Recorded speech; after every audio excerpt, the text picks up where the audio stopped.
ഏവർക്കും നമസ്കാരം. നമ്മൾ ഈ ഒക്ടോബർ മാസം മുഴുവൻ മെന്റൽ ഹെൽത്ത് അവയർനെസ് ആയിട്ട് ആചരിക്കാറുണ്ട്. ഇന്ന് മെന്റൽ ഹെൽത്തിനെ കുറിച്ചാണ്, മെന്റൽ ഹെൽത്ത് അവയർനെസ് എന്ന പ്രോഗ്രാമിനാണ് ഞാൻ നിങ്ങളായിട്ട് ഡിസ്കസ് ചെയ്യാൻ പോകുന്നത്. Mental health awareness through behaviour techniques. സാധാരണ നമ്മൾ ബിഹേവിയർ തെറാപ്പി എന്ന വാക്കാണ് ഉപയോഗിക്കാറ്. പക്ഷെ ഞാൻ കൂടുതൽ ഉപയോഗിക്കുന്നത് ബിഹേവിയർ ടെക്നിക്സ് എന്ന് അല്ലെങ്കിൽ ടെക്നോളജി എന്നാണ് ഉപയോഗിക്കാറ്. എന്റെ ക്ലാസ് ആദ്യം കേൾക്കുന്ന ആർക്കെങ്കിലും പറയാൻ പറ്റും എന്താണ് ഇതിന്റെ വ്യത്യാസം എന്നുള്ളത്? ടെക്നോളജിയും ടെക്നിക്സ് തെറാപ്പിയും തമ്മിലുള്ള വ്യത്യാസം.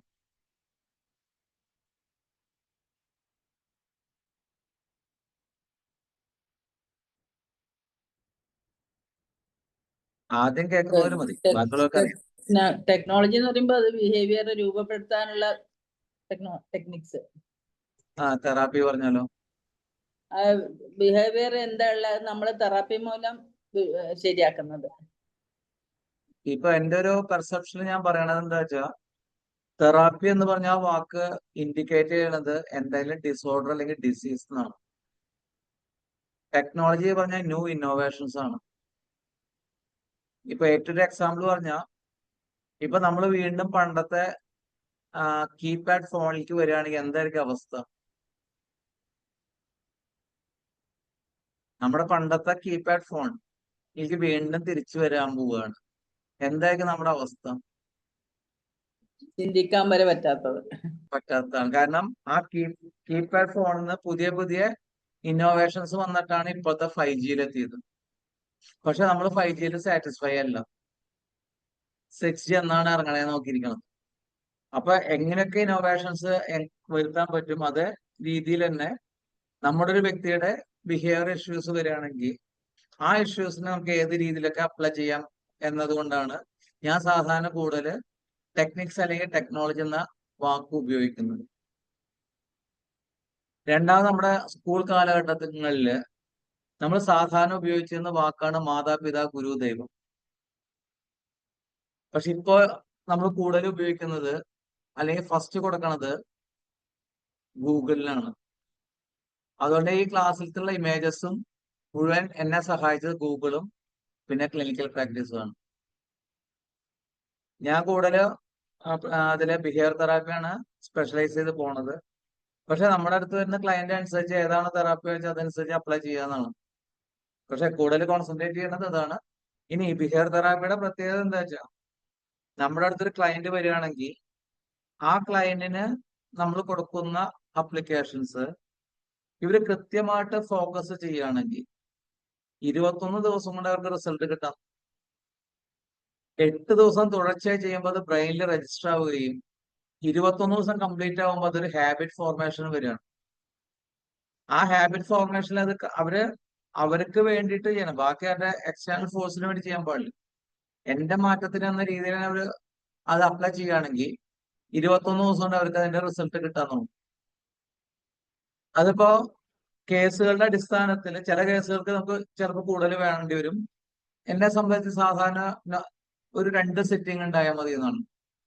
ആ 2 സിറ്റിംഗ് ഉണ്ടായാൽ നമുക്ക് അവർക്ക് അതിന്റെ സൊല്യൂഷൻസ് കൊടുക്കാം. പിന്നെ അവരൊരു പ്രാവശ്യം വന്നു കഴിഞ്ഞിട്ട് അവരോട് ഇന്ന ദിവസം ഒരു ഫോളോ അപ്പിന് ഫോൺ വിളിക്കാൻ പറയാറുണ്ട്. ആ ഫോൺ വിളിക്കുമ്പോൾ അവരുടെ വോയിസ് മോഡുലേഷൻ വരെ ഡിറ്റക്ട് ചെയ്യാൻ പറ്റാറുണ്ട്. അവർ കറക്റ്റ് ചെയ്യണമെങ്കിൽ അതിന്റെ റിസൾട്ടും, ചെയ്തില്ലെങ്കിൽ ഉണ്ടാവുന്ന വേവലാതി നമുക്ക് വോയിസിലൂടെ തിരിച്ചറിയാൻ പറ്റും. ഇപ്പൊ ഒറ്റ ദിവസം കൊണ്ട് മാറണതല്ല. ഇനിയിപ്പോ നമ്മളിപ്പോ പല ഓൺലൈൻ ക്ലാസ്സസ് കേൾക്കുമ്പോ അല്ലെങ്കിൽ മെഡിറ്റേഷനെ പറയുമ്പോ അല്ലെങ്കിൽ അഫർമേഷൻ പറയുമ്പോ എല്ലാവരും പറയുന്നത് 21 ദിവസം അഫർമേഷൻ ചെയ്യണം. ഈ 21 ദിവസം ചെയ്തില്ലെങ്കിൽ എന്താ ഉണ്ടാകണമെന്ന് ആരും പറയണില്ല. ഈ അഫർമേഷൻ എങ്ങനെ വേണമെന്ന് പറയണില്ല.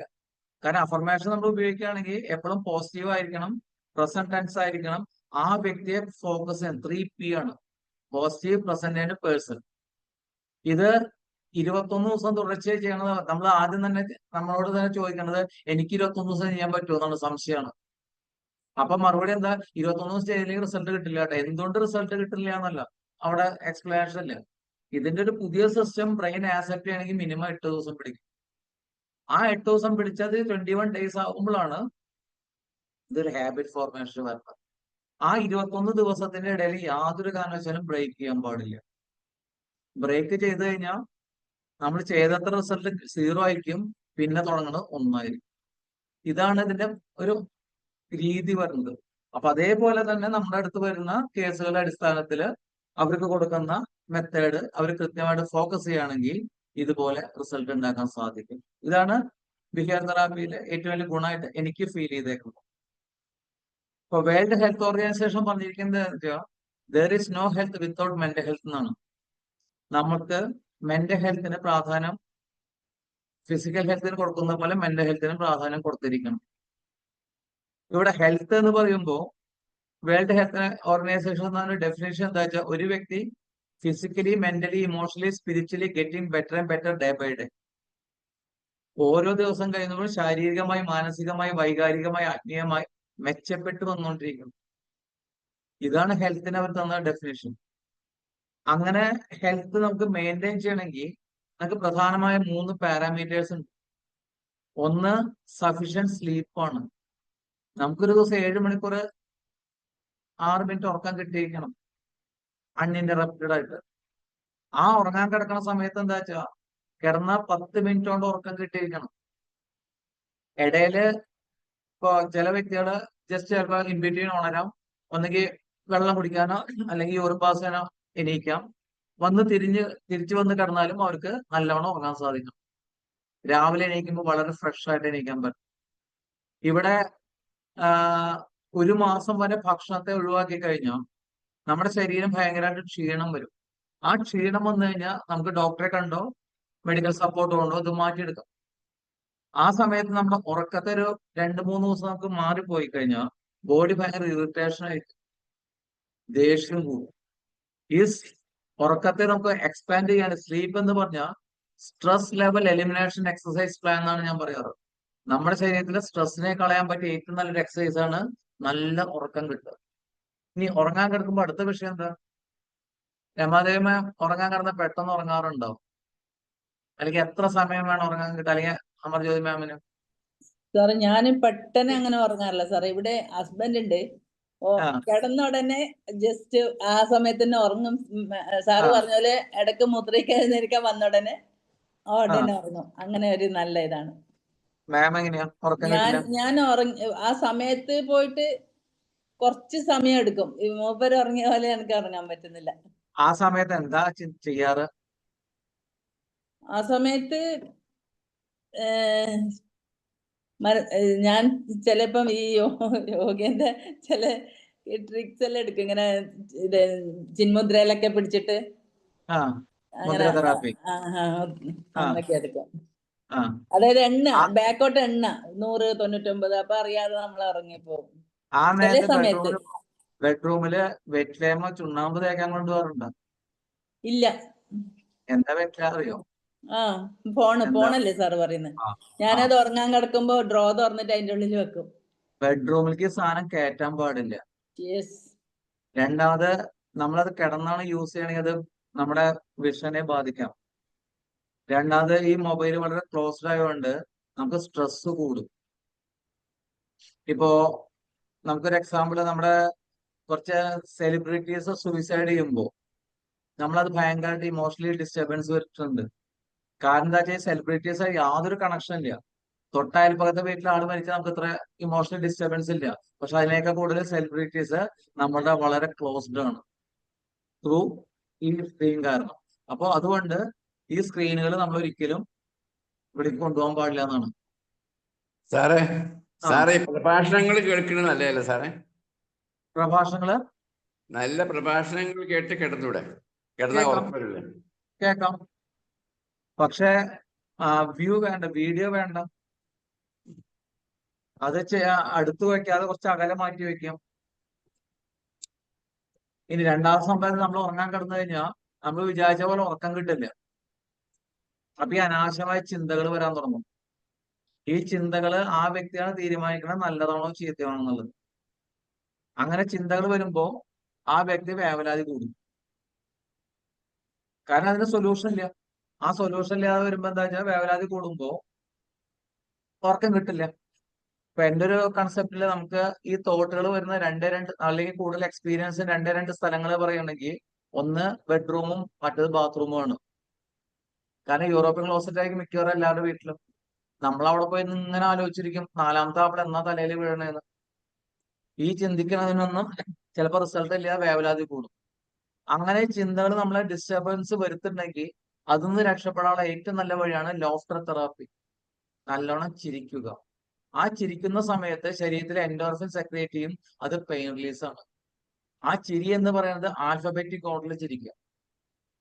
ഹാ ഹാ ഹി ഹി ഹു എന്ന് ആ ആ ഇ ഊ എന്ന് ഹാ ഹാ ഹി ഹി ഹു എന്ന് ചിരിക്കാം. അല്ലെങ്കിൽ ഹ ഹ ഹ ഹ ഹ ഹ ഹ ഇങ്ങനെ റിപ്പീറ്റ് ചെയ്ത് പോകും. ഇത് ഡെയിലി ചെയ്താൽ മതി. പക്ഷെ നമുക്ക് ഇതിനേക്കാൾ പ്രശ്നം നമ്മളെങ്ങാനും രാത്രി ചിരിച്ച അയൽപ്പക്കത്ത് ആരെങ്കിലും ഓടി വന്നാലോ അല്ലെങ്കിൽ പിറ്റേ ദിവസം ഇതിനെ കുറിച്ച് കമന്റ് പറഞ്ഞാലോ ആണ് ഇന്നലെ രാത്രി ഭയങ്കര ചിരി കേട്ടു എന്തെങ്കിലും പ്രശ്നമുണ്ടോ എന്ന് ചോദിച്ചിട്ടുണ്ടെങ്കിൽ അവര് കേട്ട് എന്ത് ചിന്തിക്കുമെന്ന വേവലാതിപ്പെട്ട് നമ്മളിരിക്കണത്. അവരെന്തും വിചാരിച്ചോട്ടെ എന്നാണ്. അവര് എന്ത് വിചാരിക്കും എന്നതിനെ കുറിച്ച് ആലോചിക്കേണ്ട. അത് ഏറ്റവും വലിയ പ്രശ്നമാണ്. നമ്മള് മറ്റുള്ളവർ നമ്മളെ കുറിച്ച് എന്ത് ചിന്തിക്കുന്ന ആലോചിക്കണത്. ഞാൻ എന്നെ കുറിച്ച് എന്ത് ചിന്തിക്കുന്നതാണ് വേണ്ടത്. അപ്പൊ ശരിക്ക് ആ ഉറക്കം ഡിസ്റ്റർബൻസ് വന്നാൽ നല്ലോണം ലോഫ്റ്റർ തെറാപ്പി അപ്ലൈ ചെയ്താൽ മതി. രണ്ടാമത് നല്ലോണം വെള്ളം കുടിക്കണം. ഒരു ദിവസം 15 ഗ്ലാസ് വെള്ളം കുടിക്കണം. ഓരോ അരമണിക്കൂർ കൂടുമ്പോൾ അര ഗ്ലാസ് വെള്ളം കുടിക്കുക. മൂന്നാമതാണ് ന്യൂട്രിയസ് ഫുഡ്. ഈ ന്യൂട്രിയസ് ഫുഡ് എന്ന് പറഞ്ഞു കഴിഞ്ഞാൽ നമ്മുടെ വീട്ടിലെ പാരന്റ്സോ ഗ്രാൻഡ് പാരന്റ്സോ ഉണ്ടാക്കി തരുന്ന ഫുഡാണ്. ഇത് കൃത്യമായിട്ട് അപ്ലൈ ചെയ്തിട്ടുണ്ടെങ്കിൽ നമ്മുടെ ഹെൽത്ത് മെയിൻറ്റെയിൻ ചെയ്യാൻ പറ്റിയ കാര്യങ്ങൾ കിട്ടും. ഒന്ന് സ്ലീപ്പ്, വേണ്ട പോലെ വെള്ളം കുടിക്കുക, വേണ്ട പോലെ നല്ല ഭക്ഷണം കഴിക്കുക. ഇതാണിത്. ഈ പ്രാവശ്യത്തെ തീം എന്തായെന്ന് പറയുമോ? മെന്റൽ ഹെൽത്തിന്റെ ഈ പ്രാവശ്യത്തെ തീം എന്തായിരുന്നു? Actual service and catastrophes emergencies. ഇതാണ് ഈ വർഷത്തെ തീം. എന്താണ് മെന്റൽ ഹെൽത്ത് എന്ന് പറഞ്ഞ? മെന്റൽ ഹെൽത്ത് എന്ന് പറഞ്ഞാൽ എന്താണ്? മാനസികമായിട്ട് കിട്ടുന്ന ആരോഗ്യം. ഇപ്പൊ ശരീരത്തിന് അല്ല, അത് തിയറിയാണ്. അത് തിയറിയാണ്. എനിക്ക് എന്റെ കഴിവുകളെ കൃത്യമായിട്ട് മനസ്സിലാക്കാൻ സാധിക്കുക. ആ കഴിവുകളെ മനസ്സിലാക്കുന്നതിനോടൊപ്പം തന്നെ എന്തെങ്കിലും സിറ്റുവേഷൻ വരുമ്പോൾ ആ സിറ്റുവേഷനെ കൃത്യമായിട്ട് കോപ്പപ്പ് ചെയ്യാൻ സാധിക്കുക. എനിക്ക് ഞാൻ മുഖാന്തരം എനിക്ക് സൊസൈറ്റിയിൽ എന്ത് ചെയ്യാൻ സാധിക്കാൻ പറ്റും. ഈ 3 കാര്യങ്ങൾ നമ്മളുടെ രീതിയിൽ ഡെവലപ്പ് ചെയ്താൽ മതി. കാരണം mental health is a state of wellbeing in which the individual realise his or her own abilities.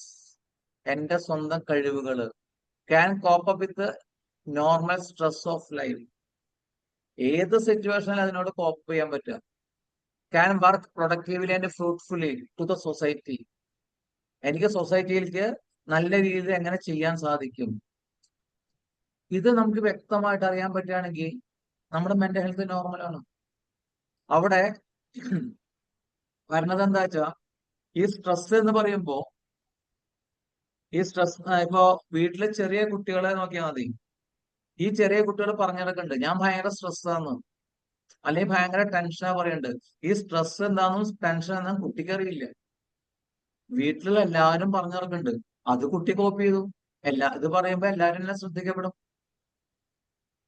ഈ സ്ട്രെസ് എന്നതിനുള്ള ഏറ്റവും നല്ലൊരു സിമ്പിൾ ഡെഫിനേഷൻ എന്താ വെച്ചാൽ ഗ്യാപ്പ് ബിറ്റ്വീൻ എക്സ്പെക്ടേഷന്റെ റിയാലിറ്റി എന്നാണ്. എന്റെ എക്സ്പെക്ടേഷനും റിയാലിറ്റിയും തമ്മിലുള്ള വ്യത്യാസം. ഇപ്പൊ ഞാൻ 100 പേരെ എക്സ്പെക്ട് ചെയ്യണു. വന്നത് എത്ര പേരാ? ആ വന്നത് എത്ര പേരാന്ന് ഞാൻ ആക്സെപ്റ്റ് ചെയ്യാൻ തയ്യാറാണെങ്കിൽ എനിക്ക് സ്ട്രെസ് ഉണ്ടാവില്ല. ആ സിറ്റുവേഷനായിട്ട് കോപ്പപ്പ് ചെയ്യാനുള്ള കഴിവും. ഇനി ഒരു കോമഡി ആയിട്ട് ഒരു അമേരിക്കൻ മാഗസിനിൽ വായിച്ചിട്ടുണ്ട്. സ്ട്രെസ് ഒഴിവാക്കണമെങ്കിൽ ഭാര്യമാരോട് സംസാരിക്കാനാ പറഞ്ഞത്. സ്വന്തം ഭാര്യ അല്ലാട്ടോ, ഭാര്യമാരോട് സംസാരിക്കാൻ. കാരണം സ്വന്തം ഭാര്യയോട് സംസാരിച്ച സ്ട്രെസ് കൂടുന്നാ പറഞ്ഞത്. അത് ഏറ്റവും ഒരു എക്സാമ്പിളായി തോന്നിയത് നമ്മുടെ കോവിഡ് ലോക്ക്ഡൌൺ വന്നപ്പോ ആദ്യത്തെ സൈക്കിള് ലോക്ക്ഡൌൺ വന്നപ്പോ ഫാമിലി പ്രോബ്ലംസ് കുറഞ്ഞു. വീട്ടിലെല്ലാവരും ഒന്നിച്ച് സംസാരിക്കാൻ തുടങ്ങി, ഒന്നിച്ച് ഭക്ഷണം കഴിയാൻ എല്ലാം ഒന്നിച്ചാണ്. രണ്ടാമത്തെ സൈക്കിൾ വന്നപ്പോ ഫാമിലി പ്രോബ്ലം കൂടാൻ തുടങ്ങി. കാരണം എല്ലാ ദിവസവും ഒരേ ഫേസ് കാണേണ്ടതെന്നാണ്. അത് സ്ട്രെസ് ഉണ്ടാക്കുന്നതാണ് എന്റെ അടുത്ത് വന്ന ചില വ്യക്തികൾ പറഞ്ഞത്. തമാശയില് ഏതായാലും, കാരണം മറ്റേതാണെങ്കിൽ നമ്മൾ പുറത്തു പോകുമ്പോൾ പല മുഖങ്ങളും കാണുന്നു. പല മുഖങ്ങളും കണ്ട് നടക്കുമ്പോൾ ഒരു മുഖം മാത്രമായി വന്നപ്പോ നമ്മൾ സന്തോഷം വന്നു. പിന്നെ അതന്നെ തുടർന്നു വന്നപ്പോ ഉണ്ടായിരുന്ന അസ്വസ്ഥതകളാണ് അവർ പറഞ്ഞുണ്ടാക്കിയത്. അപ്പൊ ഗ്യാപ്പ് ബിറ്റ്വീൻ എക്സ്പെക്ടേഷൻ റിയാലിറ്റി എന്നതാണ് ഏറ്റവും സിമ്പിൾ ആയ ഒരു ഡെഫിനേഷൻ ആയിട്ട് ഞാൻ പറയാറ് സ്ട്രെസ്സിനുള്ളത്. അപ്പോ എന്റെ കഴിവുകളെ കൃത്യമായിട്ട് അനലൈസ് ചെയ്യാനും അതുകൊണ്ട് ഏത് സിറ്റുവേഷൻ വന്നാൽ ആ സിറ്റുവേഷനെ കോപ്പപ്പ് ചെയ്ത് എനിക്ക് പ്രൊഡക്റ്റീവിലായിട്ട് സൊസൈറ്റിക്ക് എന്ത് ചെയ്യാൻ സാധിക്കും. ഇതാണ് മെന്റൽ ഹെൽത്തിന് വേണ്ടി നല്ലൊരു അപ്ലിക്കേഷൻ ലെവൽ കൊടുക്കാവുന്ന ഒരു ഡെഫിനേഷൻ. ഇനി ഈ മെന്റൽ ഹെൽത്തിനെ നമുക്കൊന്ന് എക്സ്പാൻഡ് ചെയ്യാം. ആ എക്സ്പാൻഡ് ചെയ്യുമ്പോൾ വരണത് എന്താ വെച്ചാൽ, മെന്റൽ എന്ന് പറഞ്ഞാൽ mindful, empathetic, nurturing, thoughtful, adaptable and loving. ഇതാണ് മെന്റലി. എന്താണ് മൈൻഡ്ഫുൾ പറഞ്ഞാൽ? മൈൻഡ്ഫുൾ പറഞ്ഞാൽ ബി പ്രസന്റ്. നമ്മൾ ചെയ്യുന്ന കാര്യത്തിൽ മാത്രം കോൺസെൻട്രേറ്റ് ചെയ്യണം. ഇതാണ് മൈൻഡ്ഫുൾ. ആ മൈൻഡ്ഫുൾ വാക്കിംഗ് നമുക്ക് ഡെയിലി പ്രാക്ടീസ് ചെയ്യാം. ഇപ്പോ ഗുരുവായൂർ അമ്പലത്തിൽ പോയ ആൾക്കാർക്ക് അറിയാൻ പറ്റും. അവിടെ ചില സ്ത്രീകള് ഒറ്റയടി പ്രദർശനം നടത്തുന്നുണ്ട്. ഈ ഒറ്റയടി പ്രദർശനം നടത്തുമ്പോ അവര് കാലുമയ്ക്ക് മാത്രം കോൺസെൻട്രേറ്റ് ചെയ്തിട്ട് അവരുടെ എന്തെങ്കിലും ചാൻഡ് ചെയ്താണ് പോയിക്കൊണ്ടിരിക്കുന്നത്. ഈ സമയത്ത് അവര് മറ്റുള്ള വ്യക്തികളെ നോക്കിക്കഴിഞ്ഞാൽ അവരുടെ കോൺസെൻട്രേഷൻ മാറും. ചിലപ്പോൾ അവർ വീഴും. അപ്പൊ ഈ നടത്തം തന്നെ നമ്മൾ വീട്ടിൽ ഡെയിലി നടന്നാൽ മതി. അവിടെ ഭക്തിയില്ല. വീട്ടിൽ നടക്കുമ്പോൾ ഒരു കാല് വെക്കുമ്പോൾ മറ്റേ കാല് വെച്ച് കാലുമയ്ക്ക് മാത്രം നോക്കി നടക്കുക. അത് മൈൻഡ്ഫുൾ വാക്കിംഗ് ആണ്. രണ്ടാമത് നമുക്കെല്ലാം കേട്ട ഒരു വാക്കാണ് സൂഫി ഡാൻസിങ്. ഈവൻ യൂട്യൂബിലോ ഗൂഗിളിലോ സെർച്ച് ചെയ്ത് കിട്ടും. പക്ഷെ അതുപോലെ വേറൊരു സാധനമാണ് സൂഫി വാക്കിംഗ് പറഞ്ഞത്. അത് ഗൂഗിളിൽ കിട്ടില്ല. കാരണം ഞങ്ങൾ ഉണ്ടാക്കിയ സാധനമാണ്.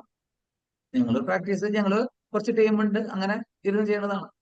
ആ സൂഫി വാക്കിംഗ് എന്ന് പറയുമ്പോൾ നമ്മൾ സാധാരണ നടക്കുമ്പോൾ ഇടത്തേക്കാലും വലത്തേക്കാലും ഉപയോഗിക്കാറുണ്ട്. സ്റ്റാർട്ടിംഗ് പോയിന്റ് നിന്ന് ഡെസ്റ്റിനി നമ്മുടെ എത്ര സ്ഥലം നടക്കണ്ടേ വെച്ചാൽ അത്ര സമയം നടക്കുമ്പോൾ എത്ര സ്റ്റെപ്പ് ഇടത്തേക്കാലും ഉപയോഗിച്ചെന്ന് കൗണ്ട് ചെയ്യുക.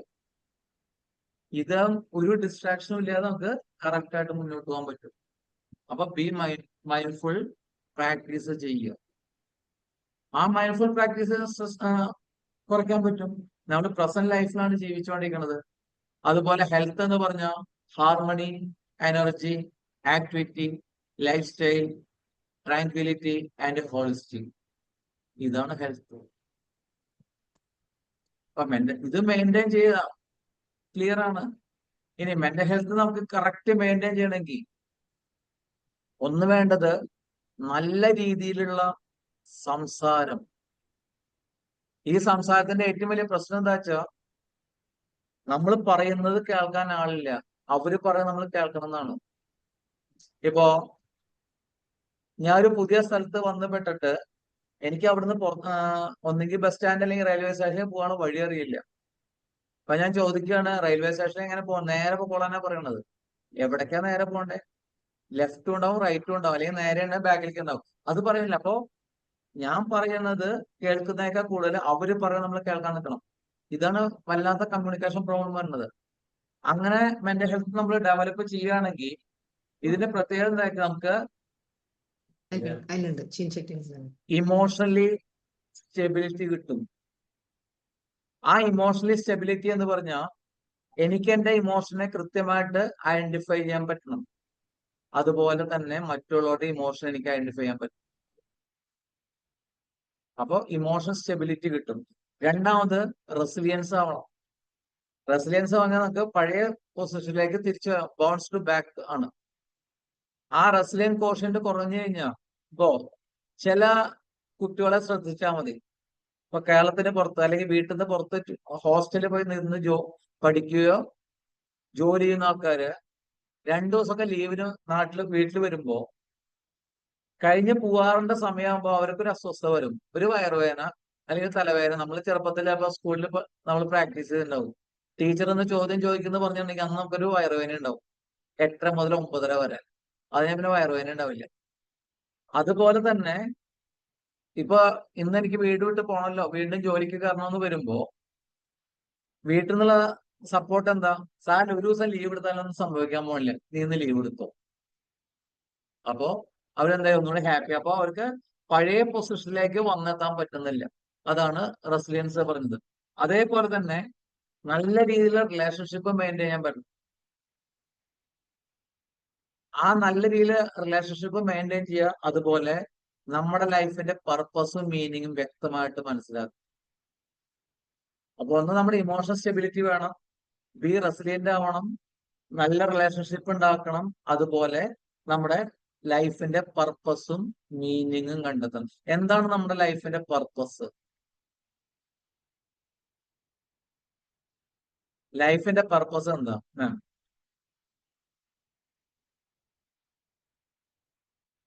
What എനിക്ക് you want രണ്ടുപേരെ to, കാണാതെ. ah, ഏതാ?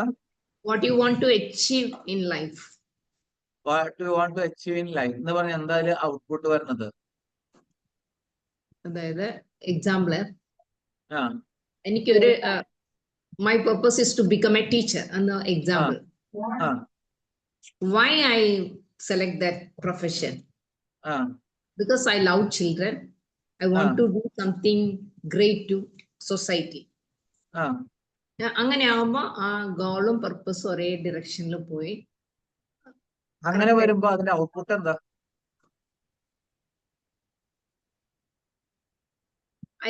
ടീച്ചർക്ക് അല്ല, മാഡത്തിന് ടീച്ചർ ആവണമെന്ന് ആഗ്രഹമുണ്ട്. ആ ടീച്ചറായിട്ട് എനിക്ക് കുട്ടികളെ ഭയങ്കര ഇഷ്ടമാണ്, എനിക്ക് എന്റെ നോളജ് ഷെയർ ചെയ്യാൻ ഇഷ്ടമാണ്. ഓക്കെ, അങ്ങനെ ടീച്ചറായി ജോലി ചെയ്യാൻ തുടങ്ങി. ആ ജോലി ചെയ്യുമ്പോ അതിന്റെ ഔട്ട്പുട്ട് എന്താ? I feel very happy and satisfied. Service serve ചെയ്യുക, ഹ്യൂമാനിറ്റി സെർവ് ചെയ്യുക. സെർവ് ചെയ്യുന്നില്ല അതിന്റെ ഔട്ട്പുട്ട്. സന്തോഷം ഉണ്ടാക്കുക, ഹാപ്പി ആൻഡ് പ്ലഷർ. എന്തുകൊണ്ട് ഹാപ്പിനെസ് വന്നു? അവിടെ ഒരു ഡോപ്പാമൈന് സാധനം സെക്രേറ്റ് ചെയ്യാൻ തുടങ്ങും. അതിന്റെ കൂടെ നമ്മുടെ ശരീരത്തിൽ ന്യൂക്ലിയസ് അക്യുമെന്റ്സ് എന്ന് പറഞ്ഞ ഭാഗം പ്ലഷർ സെന്റർ ആണ്. ഇത് ആക്റ്റീവ് ആവും. ഇത് ആക്റ്റീവ് ആവുമ്പോ നമ്മൾ ആ കാര്യം തുടർച്ചയായി ചെയ്യും, അഡിക്ഷനായി മാറി. ഇപ്പൊ ഒരു വ്യക്തി ടീച്ചറായിട്ട് ജോലി ചെയ്യണമെന്ന് ആഗ്രഹിച്ചു. എന്റെ പാഷൻ എന്താണെന്ന് അതിന്റെ ഔട്ട്പുട്ട് ആ വ്യക്തിക്കോ ആ വ്യക്തി മൂലം സമൂഹത്തിനോ ഉപദ്രവം ഇല്ലെങ്കിൽ അഡിക്ഷൻ പ്രശ്നമില്ല. അവർ രണ്ടുപേരും എൻജോയ് ചെയ്യണം. അപ്പൊ പർപ്പസ് ഓഫ് ലൈഫ് എന്ന് leave life with happy and pleasure ആണ്. ഇനി ഈ പ്ലഷറായ സാധനം അവർക്ക് അഡിക്ഷനായി വരുമ്പോ അതിനെ പെയിൻ ആയിട്ട് കൺവേർട്ട് ചെയ്ത് കഴിഞ്ഞാൽ നമുക്ക് അഡിക്ഷൻ മാറ്റാം. എന്ത് അഡിക്ഷൻ വേണമെങ്കിൽ നമുക്ക് മാറ്റാൻ പറ്റും, ഇന്നതൊന്നുമില്ല. ഇപ്പൊ എന്റെ അടുത്ത് ഹോസ്പിറ്റലിൽ വരുന്ന കേസുകൾ പറഞ്ഞാൽ മിനിമം കേസ് പറഞ്ഞാൽ ബെഡ് വെറ്റിങ്ങും തം സക്കിങ്ങും ആണ്. ഉറക്കത്തില് ഉറങ്ങുന്ന സമയത്ത് മൂത്രമൊഴിക്കല് അല്ലെങ്കിൽ കൈ പിടിക്കല്. ഇത് മുതൽ ഫാമിലി ലൈഫിൽ എല്ലാ ഇഷ്യൂസും വരുന്നുണ്ട്. ഏത് ടൈപ്പ് അഡിക്ഷൻ ഉണ്ട് അതൊക്കെ മാറ്റാം. അവര് വില്ലിങ് ആണ്, നമ്മുടെ മാത്രം പോരാ. അപ്പോ ഏറ്റവും സിമ്പിൾ ആയിട്ട് ഇപ്പൊ കഴിഞ്ഞ ദിവസം ഒരു കുട്ടി ചോദിച്ചത്, ഒരു പാരന്റ് ചോദിച്ചത്, കുട്ടി മൊബൈൽ അഡിക്ഷൻ ആണ്, എന്താ ചെയ്യേണ്ടതെന്നാണ്. മൊബൈൽ അഡിക്ഷൻ എന്ത് ചെയ്യാം മാറ്റാൻ? മാം വേറെ ആരും കാണാത്തോടെ മാമിനെ വിളിച്ചേണ്ട. ഞാൻ മൊബൈൽ അഡിക്ഷൻ കുറെ മാറ്റിയിട്ടുണ്ട് സാറേ. എങ്ങനെ? ഞാൻ ഹിപ്നോതെറാപ്പിയിലൂടെ വളരെ വേഗത്തിൽ മാറ്റാൻ പറ്റിയിട്ടുണ്ട്.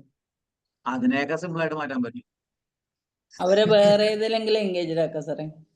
അല്ല, അതിനെയൊക്കെ സിമ്പിൾ ആയിട്ട് മാറ്റാൻ പറ്റും. ഫുട്ബോൾ കണ്ടിട്ടുണ്ടോ ടിവിയില്? ക്രിക്കറ്റ് കണ്ടിട്ടുണ്ടോ? അറിയൊന്നുമില്ല, കണ്ടിട്ടുണ്ട്. അല്ല, ഈ ഫുട്ബോളും ക്രിക്കറ്റും കാണുമ്പോ അതിലത്തെ ഒരാളുടെ പണി എന്താ? കമാൻഡറി പറഞ്ഞുകൊണ്ടിരിക്കും. ഈ കമാൻഡറി പറയുന്ന ആളെ കളിക്കാൻ വിട്ടാന്നുണ്ടാവുക? 2 മണി ചെയ്യാൻ പറ്റുമോ? ഇല്ല. ഇപ്പൊ നാളെ ഏതൊരു ന്യൂസിൽ വായിച്ച ചിത്രം സിനിമയായതുകൊണ്ട് നെടുപടി മൃദംഗം വായിക്കലും ക്ലാസിക് സംഗീതം പാടലുണ്ട്. അത് ഭയങ്കര കഴിവാന്നാ പറഞ്ഞത്. 2 ആക്ടിവിറ്റിയാണ്. അത് എൻജോയ് ചെയ്തോണു, മറ്റതാണ് ഇറിറ്റേഷൻ ആവും. നമുക്ക് ചെയ്യാൻ പറ്റില്ല. രണ്ടാമത്തെ മെത്തേഡ് ഇപ്പോ മൊബൈലിൽ ഇങ്ങനെ ഗെയിം കളിക്കണം, എന്ത് ഭംഗിയാ നിന്നെ കാണാൻ പോയിട്ട് 150 പ്രാവശ്യം ഉമ്മ വയ്ക്കുക. 1, 2 എന്നല്ല, ഭയങ്കര ഇറിറ്റേഷൻ വരും. അല്ലെങ്കിൽ പാരന്റ്സ് ഒപ്പം ഇരിക്കുക, മോനെ ഈ ബട്ടൺ പ്രസ് ചെയ്തെന്നുണ്ടാവുക, ഈ ബട്ടൺ പ്രസ് ചെയ്തെന്നുണ്ടാവുക, നമ്മളാണ് ചോദിച്ചുകൊണ്ടിരിക്കുക. ഇതൊക്കെ ഇത് മാറ്റാൻ സാധിക്കും. അപ്പൊ അവിടെ പ്ലഷർ എന്ന സാധനം പെയിനായി മാറി. ഇനി ഏറ്റവും സിമ്പിൾ ആയിട്ട് നമ്മൾ ക്ലാസ് കേൾക്കുമ്പോഴോ സിനിമ കാണുമ്പോഴോ കാലാട്ടാറുണ്ട് ഇല്ലേ? ചെറുപ്പത്തിൽ പാരന്റ്സ് എന്താ പറഞ്ഞ കാലാട്ടുമ്പോ? കാലാട്ട് കഴിഞ്ഞാൽ എന്തുണ്ടാവും? നമ്മളിവിടെ എല്ലാം പറയില്ലേ അമ്മാവന് കടാവുന്ന, അങ്ങനെ കടം വരുന്ന. നമ്മളെ അമ്മാവന് കടാവാൻ വേണ്ടി കാലാട്ടിക്കൊണ്ടിരിക്കുക. ചില സ്ഥലത്ത് പോലും പാരന്റ്സ് മരിക്കും പറയും. അപ്പൊ ഞാൻ ചോദിക്കാറുണ്ട്, അവര് മരിച്ചിട്ട് നിങ്ങൾക്ക് പെട്ടെന്ന് സദ്യ നടത്തണോ ചോദിക്കാറ്. അതിന്റെ റിസൾട്ട് അതൊന്നല്ല, കാരണം ആ വ്യക്തി ആങ്ഷ്യസ് ആണെന്നാണ്. ആങ്ഷ്യസ് ആകുമ്പോൾ അതിൽ കോൺസെൻട്രേറ്റ് ചെയ്യാൻ പറ്റില്ല. അപ്പൊ ഈ ഇത് ഇൻവോളണ്ടറി ആക്ഷൻ ആയിട്ടാ പോണത്. ആ ഇൻവോളണ്ടറി ആക്ഷനെ വളണ്ടറി ആക്ഷൻ ആയി മാറ്റി കഴിഞ്ഞാൽ ആ അഡിക്ഷൻ മാറ്റാം. അപ്പോ എന്റെ ഈ കൈ കാൽമുട്ടാന്ന് വിചാരിക്കുക, ഞാൻ ഇങ്ങനെ അറിയാതെ ആട്ടുന്നതിനെ അറിഞ്ഞിങ്ങനെ ആട്ടുന്നുണ്ടാവുക. നിങ്ങൾ കാലൊന്ന് അറിഞ്ഞുകൊണ്ട് 108 പ്രാവശ്യം നാട്ടി വെക്കും. 2 മുട്ട ഇങ്ങനെ കൂട്ടിയടിക്കണം. 108 പ്രാവശ്യം വേണം, 21 ദിവസം രാവിലെയും വൈകിട്ടും. എന്തുണ്ടാവും? പ്ലഷർ നേരെ പെയിൻ ആയിട്ട് കൺവേർട്ട് ചെയ്തു. അങ്ങനെ ഏത് പ്ലഷറിനെയും പെയിൻ ആയിട്ട് കൺവേർട്ട് ചെയ്ത ആ അഡിക്ഷൻ ആയി വരുന്ന സാധനത്തിന് നമുക്ക് മാറ്റിയെടുക്കാം.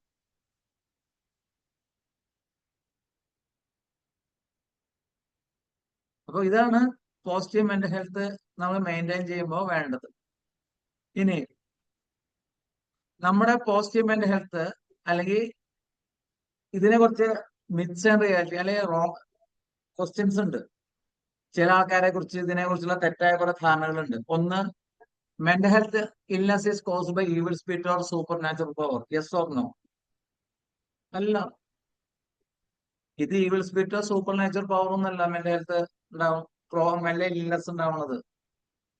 Mental illness are untreatable, it is treatable. Lack of willpower cause mental illness? No.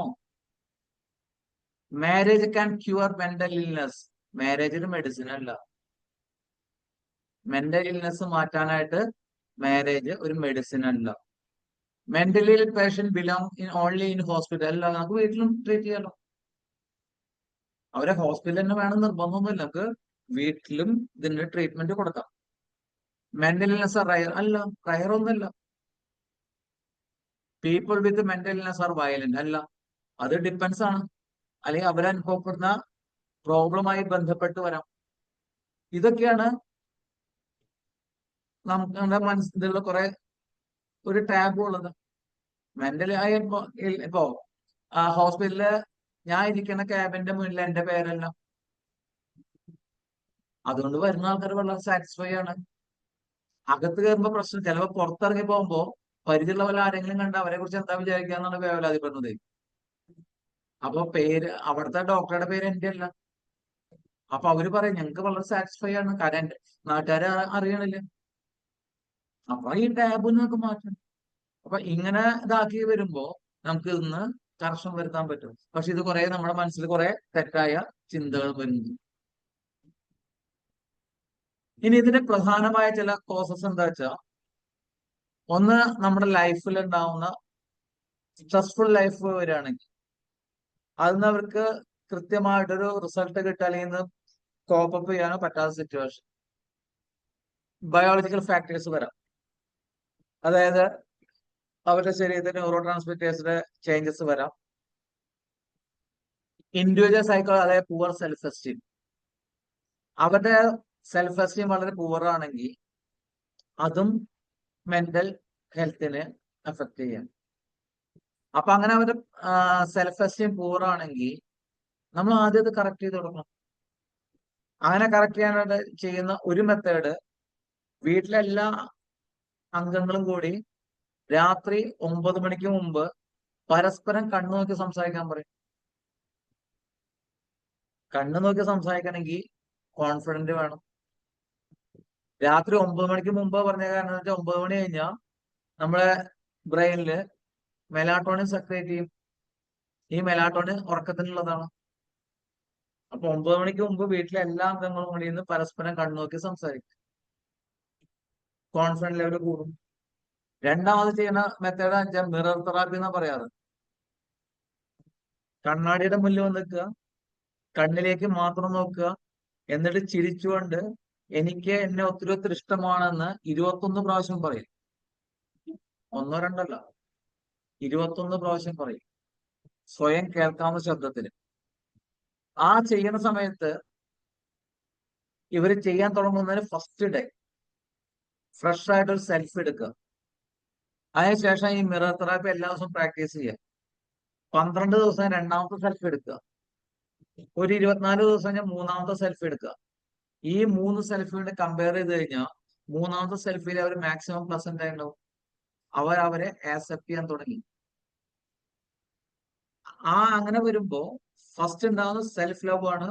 ആ സെൽഫ് ലവ് സെൽഫ് ബിലീഫ് ഉണ്ടാവും, സെൽഫ് എസ്റ്റീം ഉണ്ടാവും, അതുപോലെ സെൽഫ് കോൺഫിഡൻസ് വരും. ഇനി ഇവരുടെ ചൈൽഡ്ഹുഡിൽ എന്തെങ്കിലും ഇഷ്യൂസ് ഉണ്ടെങ്കിൽ, അബ്യൂസ്, നെഗ്ലക്ട് തുടങ്ങിയതുണ്ടെങ്കിൽ, ഇപ്പോ അവരുടെ ചെറുപ്പത്തില് എന്തെങ്കിലും ട്രോമാസ് ഉണ്ടെങ്കിൽ ഫസ്റ്റ് നമ്മൾ റിലീസ് ചെയ്യേണ്ടത് ആ സപ്രസ്ഡ് ഇമോഷൻസ് ആണ്. ആ സപ്രസ്ഡ് ഇമോഷൻസ് ഉണ്ടെങ്കിൽ അത് മാറ്റാതെ വേറെ എന്ത് മെത്തേഡ് അപ്ലൈ ചെയ്താലും അതിന് റിസൾട്ട് കിട്ടില്ല. ഇപ്പൊ എന്തെങ്കിലും ചൈൽഡ്ഹുഡ് അബ്യൂസ് ഉണ്ടായി, ആ ഇമോഷൻ അവര് ഹോൾഡ് ചെയ്തിരിക്കും. അത് അവരുടെ മനസ്സിൽ ഞാൻ തെറ്റായി എന്ന തോന്നൽ വരും, അല്ലെങ്കിൽ ഞാൻ ചീത്തയായി എന്നുള്ളത്. അത് അവർക്ക് പെയിൻ ഉണ്ടാക്കണേ. ഇനി അവർ അത് പ്ലഷറായി വന്നെങ്കിലോ അതേ അവസ്ഥയിൽ അവർ കൂടുതൽ കണ്ടിന്യൂ ചെയ്യും. കാരണം സന്തോഷം കിട്ടിയെങ്കിൽ അവർ കണ്ടിന്യൂ ചെയ്യും. മറ്റേതാവും പെയിൻ ആവുമ്പോ ഞാൻ ഇനിയിപ്പോ ആരെങ്കിലും കൂടെ ജീവിക്കുകയാണെങ്കിൽ അവരെ വഞ്ചിക്കല്ലേ എന്നൊക്കെ തോന്നൽ വരാം, പല രീതിയിൽ വരാം. അങ്ങനെ വന്നാൽ അവര് മാരേജിന് വരെ സമ്മതിക്കാതെ വരാം. അങ്ങനത്തെ സിറ്റുവേഷൻ വരുമ്പോ ഈ ഇമോഷൻസ് എല്ലാം നമ്മൾ റിലീസ് ചെയ്യണം.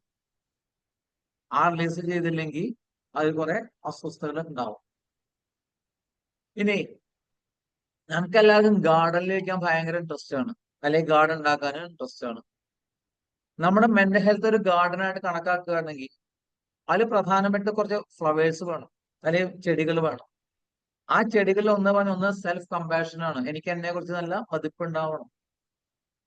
ആരെങ്കിലും നമ്മളെ കുറിച്ച് നെഗറ്റീവായി പറയണമെങ്കിൽ മാക്സിമം ഇഗ്നോർ ചെയ്യുക. അതുപോലെ ബോഡി ഹൈജീൻ മെയിൻറ്റെയിൻ ചെയ്യുക, ബോഡിക്ക് വേണ്ട പ്രോപ്പർ എക്സസൈസ് മെയിൻറ്റെയിൻ ചെയ്യുക.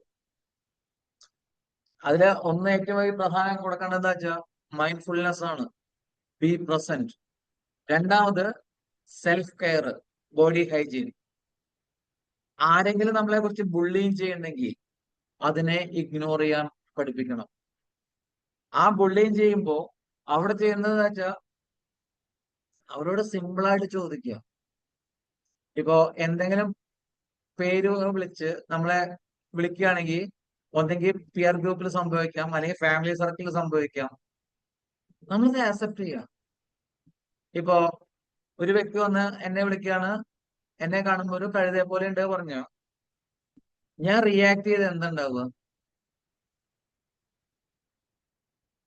ഞാൻ ഹോസ്പിറ്റലിൽ പോയപ്പോ അവിടുത്തെ സ്റ്റാഫ് പറയാണ് എന്നെ കാണുന്നത് നല്ല സ്മാർട്ടാണ്. അതൊരു പോസിറ്റീവ് ആണ് എനിക്ക്. ഒപ്പം ആ സെന്റൻസ് കണ്ടിന്യൂ ചെയ്യാണ്, ഒരു കഴുതയെ പോലെ പറഞ്ഞു. ഞാൻ എന്ത് ചെയ്യണം, എങ്ങനെ റിയാക്ട് ചെയ്യണം? മൗനം, മിണ്ടാതിരിക്കുക. ചിരിച്ചു കാണിക്കാം, മിണ്ടാതിരുന്നാവില്ല. ചിരിച്ചു കാണിക്കാം. ഓ ശരി. എന്നിട്ട്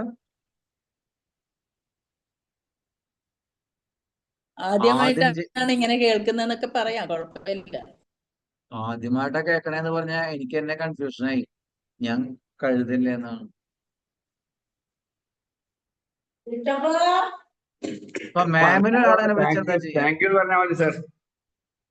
ഞാൻ ആദ്യം പോയിട്ട് ഷേഖന്റെ അടുത്ത് താങ്ക് യു പറയും.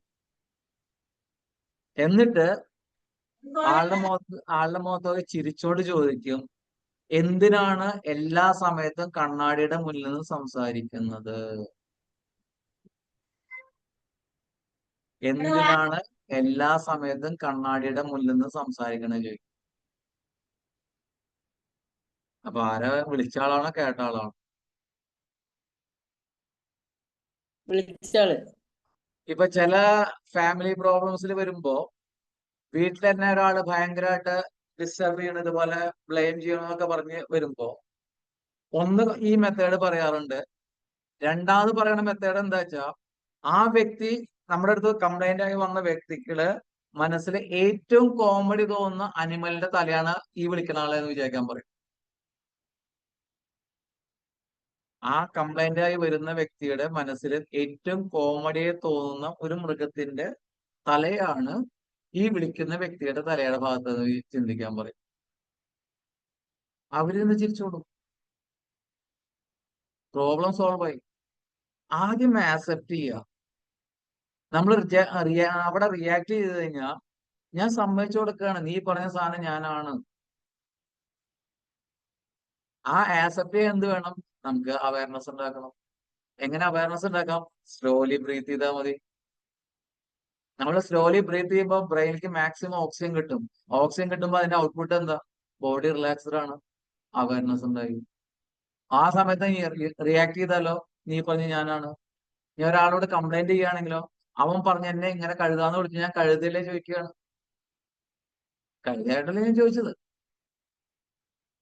ഇത് നമ്മൾ ഇപ്പൊ സ്കൂളിൽ കുട്ടികളായാലും ശരി, ഫാമിലിയിൽ ഇത് വ്യക്തമായിട്ട് പറഞ്ഞു കൊടുത്താൽ ഈ ബുള്ളിങ് മുതലാണ്ടാകുന്ന പ്രശ്നങ്ങൾ കുറയും. ഇപ്പൊ നാളെ ഒരു പെൺകുട്ടി വന്നു. ആ പെൺകുട്ടി വന്ന് പറഞ്ഞത്, എന്നെ ക്ലാസ്സിൽ ഡോൾഫിൻ എന്ന് വിളിക്കുന്നുണ്ട്, ഞാൻ സ്കൂളിൽ പോവില്ല. അപ്പൊ ഈ കുട്ടിക്ക് നല്ലൊരു കഴിവ് എന്താ വെച്ചാൽ കുട്ടി നല്ലോണം ചിത്രം വരയ്ക്കും. ഡോൾഫിനെ വരയ്ക്കാൻ പറഞ്ഞു. കുട്ടി ഡോൾഫിൻ വരച്ചു. കണ്ണാടിയുടെ മുന്നിൽ പോയിട്ട് പറയാൻ പറഞ്ഞു. കണ്ണാടിയുടെ മുന്നിൽ പോയി നിൽക്കണം. എന്നിട്ട് ഈ ഡോൾഫിന്റെ വരച്ച ചിത്രം ആ കണ്ണാടിയെ ഒട്ടിച്ചു വെച്ചു സൈഡില്. നീ വിളിക്കുക പറഞ്ഞു. കണ്ണടച്ചിട്ട് അല്ലെങ്കിൽ കണ്ണാടിയിൽ ഇമേജ് നോക്കാതെ 25 പ്രാവശ്യം ഞാൻ വിളിപ്പിച്ചു. ആ വിളിച്ചു കഴിഞ്ഞിട്ട് പറഞ്ഞു, നീ കണ്ണാടി നോക്കിയിട്ട് ഡോൾഫിനായിട്ട് ഇങ്ങോട്ട് വരാൻ പറഞ്ഞു. ഞാൻ ഡോൾഫിനല്ല, പിന്നെ നീ എന്തിനാ സ്കൂളിൽ പോകാതിരിക്കണേ? അതേപോലെ ഒരു 10ാം ക്ലാസ് പഠിക്കുന്ന കുട്ടി, ആ കുട്ടിയെ ഹോസ്പിറ്റലിൽ കൊണ്ടുപോകാൻ പറ്റിയ സിറ്റുവേഷൻ അല്ല. അതുകൊണ്ട് ഞാൻ എൻ്റെ ഒരു ഫ്രണ്ടിന്റെ കണക്ഷൻ ആയതുകൊണ്ട് അവരുടെ വീട്ടിൽ പോയി. ചെന്ന് കയറിയപ്പോ ഈ കുട്ടി ചോദിച്ചത്, എന്നോട് പേര് ചോദിച്ചു. ഞാൻ പേര് പറഞ്ഞു. ഈ കുട്ടി ചിരിക്കാൻ തുടങ്ങി. എന്താ ചിരിക്കണേ ചോദിച്ചു. നിന്നെ കാണുമ്പോ ഒരു പൊട്ടനെ പോലെ ഉണ്ട് പറഞ്ഞു. അപ്പൊ ഞാനും ചിരിച്ചു. അപ്പൊ നിനക്ക് ദേഷ്യം വരില്ലേ? ഇല്ല. എന്താ ദേഷ്യം വരാത്ത? എനിക്ക് ദേഷ്യം വരില്ല. നീ എപ്പോഴും ചിരിച്ചോണ്ടായിരിക്കും. അത് ഞാൻ എപ്പോഴും ചിരിച്ചോണ്ടായിരിക്കുക. പിന്നെ വിളിച്ച വാക്കുകൾ പുറത്തു പറയാൻ പറ്റില്ല എന്നാണ്. അപ്പോഴും ഞാൻ മിണ്ടാതിരുന്നു. എന്നിട്ട് ഇവിടെ ചോദിച്ചു, ഇപ്പോഴും നിനക്ക് ദേഷ്യം വരില്ല? ഇല്ല. ഞാൻ നേരെ മൊബൈലിൽ ഫോട്ടോ കാണിച്ചു കൊടുത്തു. ഇങ്ങനെ ക്യാമറ ഓൺ ചെയ്ത് കാണിച്ചു കൊടുത്തു. നീ ഇത്രയും വിളിച്ചത് എന്നെയാണ് പറഞ്ഞിട്ട് കാണിച്ചു കൊടുത്തു. അപ്പൊ അവിടെ കുട്ടിക്ക് റിയലൈസേഷൻ വന്നപ്പോ സോറി പറഞ്ഞിട്ട് ഞാൻ അങ്കിളിന്ന് വിളിക്കട്ടെ, ചേട്ടാന്ന് വിളിക്കട്ടെ എന്നായി. അവിടെ ഞാൻ റിയാക്ട് ചെയ്ത അതിന്റെ അർത്ഥം നീ പറഞ്ഞ് ശരിയാണ് എന്നാണ്. അവിടെ ഒരിക്കലും റിയാക്ട് ചെയ്യാൻ പാടില്ല. ഇനി അതിന്റെ ഇമോഷൻ നമ്മളെ ഡിസ്റ്റർബ് ചെയ്യണമെങ്കിൽ വീട്ടിൽ പോയിട്ട് റിലീസ് ചെയ്യാം. ഒരുപാട് മെത്തേഡ്സ് അവൈലബിൾ ആണ്. ഇപ്പൊ ആങ്കർ മാനേജ്മെന്റ് നോക്കുകയാണെങ്കിൽ നമുക്കൊരു ഏകദേശം 50ഓളം ഇന്റർവെൻഷൻ ഉണ്ടാക്കാൻ പറ്റും. ഒന്നല്ല, 1, 2 അല്ല, 50ഓളം ഇന്റർവെൻഷൻ കൊടുക്കാൻ പറ്റും. ആ ഇന്റർവെൻഷനിലൂടെ നമുക്ക് സപ്രസ് ഇമോഷൻസ് ഒഴിവാക്കാനും സാധിക്കും. പിന്നെ സെൽഫ് ഡൗട്ട് വന്നാൽ എല്ലാ സമയത്തും സോഷ്യൽ മീഡിയ ഡിപ്പെൻഡ് ചെയ്യുന്നതിന് പകരം ആ സോഷ്യൽ മീഡിയയിൽ നിന്ന് കിട്ടിയ ഇൻഫർമേഷൻ നമ്മുടെ ഓൺ സെന്റൻസ് ആക്കി മാറ്റിയിട്ട് നമുക്കത് ക്ലാരിറ്റി കിട്ടിയില്ലെങ്കിൽ അറിവുള്ള വ്യക്തികളായിട്ട് ഡിസ്കസ് ചെയ്യും. എനിക്കൊരു ഇൻഫർമേഷൻ കിട്ടി, ആ ഇൻഫർമേഷൻ കിട്ടിയത് അതുപോലെ ഇങ്ങോട്ട് ആക്സെപ്റ്റ് ചെയ്യാതെ എന്റെ സെന്റൻസിലേക്ക് മാറ്റി അതിനുശേഷം മനസ്സിലായില്ലെങ്കിൽ അറിവുള്ള വ്യക്തികളായിട്ട് ഡിസ്കസ് ചെയ്യാം. നല്ലൊരു എക്സാമ്പിൾ പറഞ്ഞുതരാം. ഞാൻ ഒരു പ്ലാറ്റ്ഫോമിൽ ക്ലാസ് എടുക്കുമ്പോൾ ആ ക്ലാസ് എടുത്ത വ്യക്തി ഞാൻ കാണിച്ച PPT കംപ്ലീറ്റ് സ്ക്രീൻഷോട്ട് എടുത്തു. അവര് സ്ക്രീൻഷോട്ട് എടുക്കേണ്ടത് എനിക്ക് മനസ്സിലായി. ഞാൻ ഒന്നും മൈൻഡ് ചെയ്തൊന്നുമില്ല. എന്നിട്ട് ആ സ്ക്രീൻഷോട്ട് ഉപയോഗിച്ച് അവര് അതേ സാധനം PPT ആക്കി പ്രസന്റ് ചെയ്തു. അവരുടെ കഷ്ടകാലത്തിന് ഞാൻ പ്ലാറ്റ്ഫോമിൽ കയറി. ഞാൻ ഉണ്ടാക്കിയ PPT എനിക്ക് എന്നെ പെട്ടെന്ന് തിരിച്ചറിയാലോ. ലാസ്റ്റ് പറഞ്ഞു, നല്ല ക്ലാസ് ആയിരുന്നു, നല്ല PPT ആണ്, ഇത് ആരുണ്ടാക്കിയ ചോദിച്ചു. ഞാൻ കഷ്ടപ്പെട്ട് ഉണ്ടാക്കിയതാണ്. നിങ്ങൾ കഷ്ടപ്പെട്ട് തന്നെ ഉണ്ടാക്കിയത്, കാരണം ആ PPT ഉണ്ടാക്കിയ ഉടമസ്ഥനെ നിങ്ങൾക്ക് അറിയോ ചോദിച്ചു. ഇല്ല, അത് ഞാനാ പറഞ്ഞു. ഓൺ ദ സ്പോട്ട് അത് അവരെന്നെ പ്ലാറ്റ്ഫോമിൽ നിന്ന് ഒഴിവാക്കി. കാരണം ഞാൻ കാണിച്ച 1, 2 ഇതിന്റെ ക്വസ്റ്റ്യൻസ് ഓഡിയൻസ് ചോദിച്ചപ്പോ ഇവർക്ക് മറുപടി പറയാൻ പറ്റിയില്ല. കാരണം അവർക്ക് മറുപടി അറിയില്ല. അവര് തിയറി മാത്രമേ അറിഞ്ഞുള്ളൂ, അപ്ലിക്കേഷൻ അവർക്ക് അറിയില്ല. അപ്പൊ ഞാൻ ഇടപെട്ടതാണ്.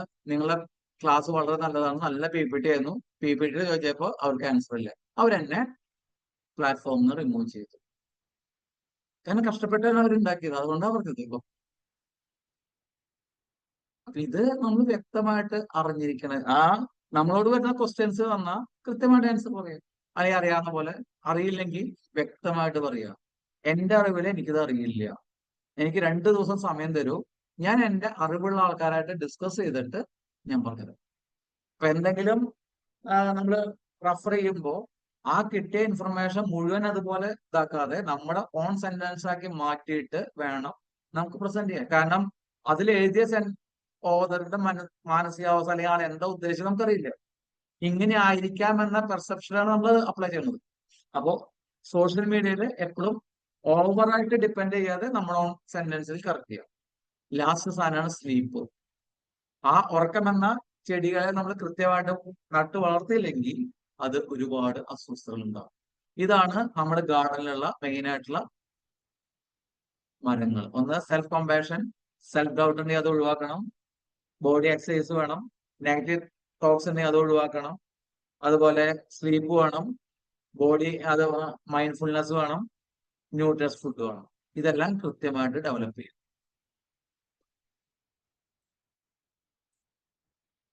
ഇനി നമ്മുടെ ഹ്യൂമൻ ബീയിങ്ങിനെ ബേസ് ചെയ്ത് ഇപ്പൊ എന്റെ ഒരു ക്ലിനിക്കൽ എക്സ്പീരിയൻസിൽ നമ്മുടെ അടുത്ത് വരുന്ന കേസുകൾ 90% സൈക്കോസൊമാറ്റിക്കും 10% ഫിസിക്കലാണ്.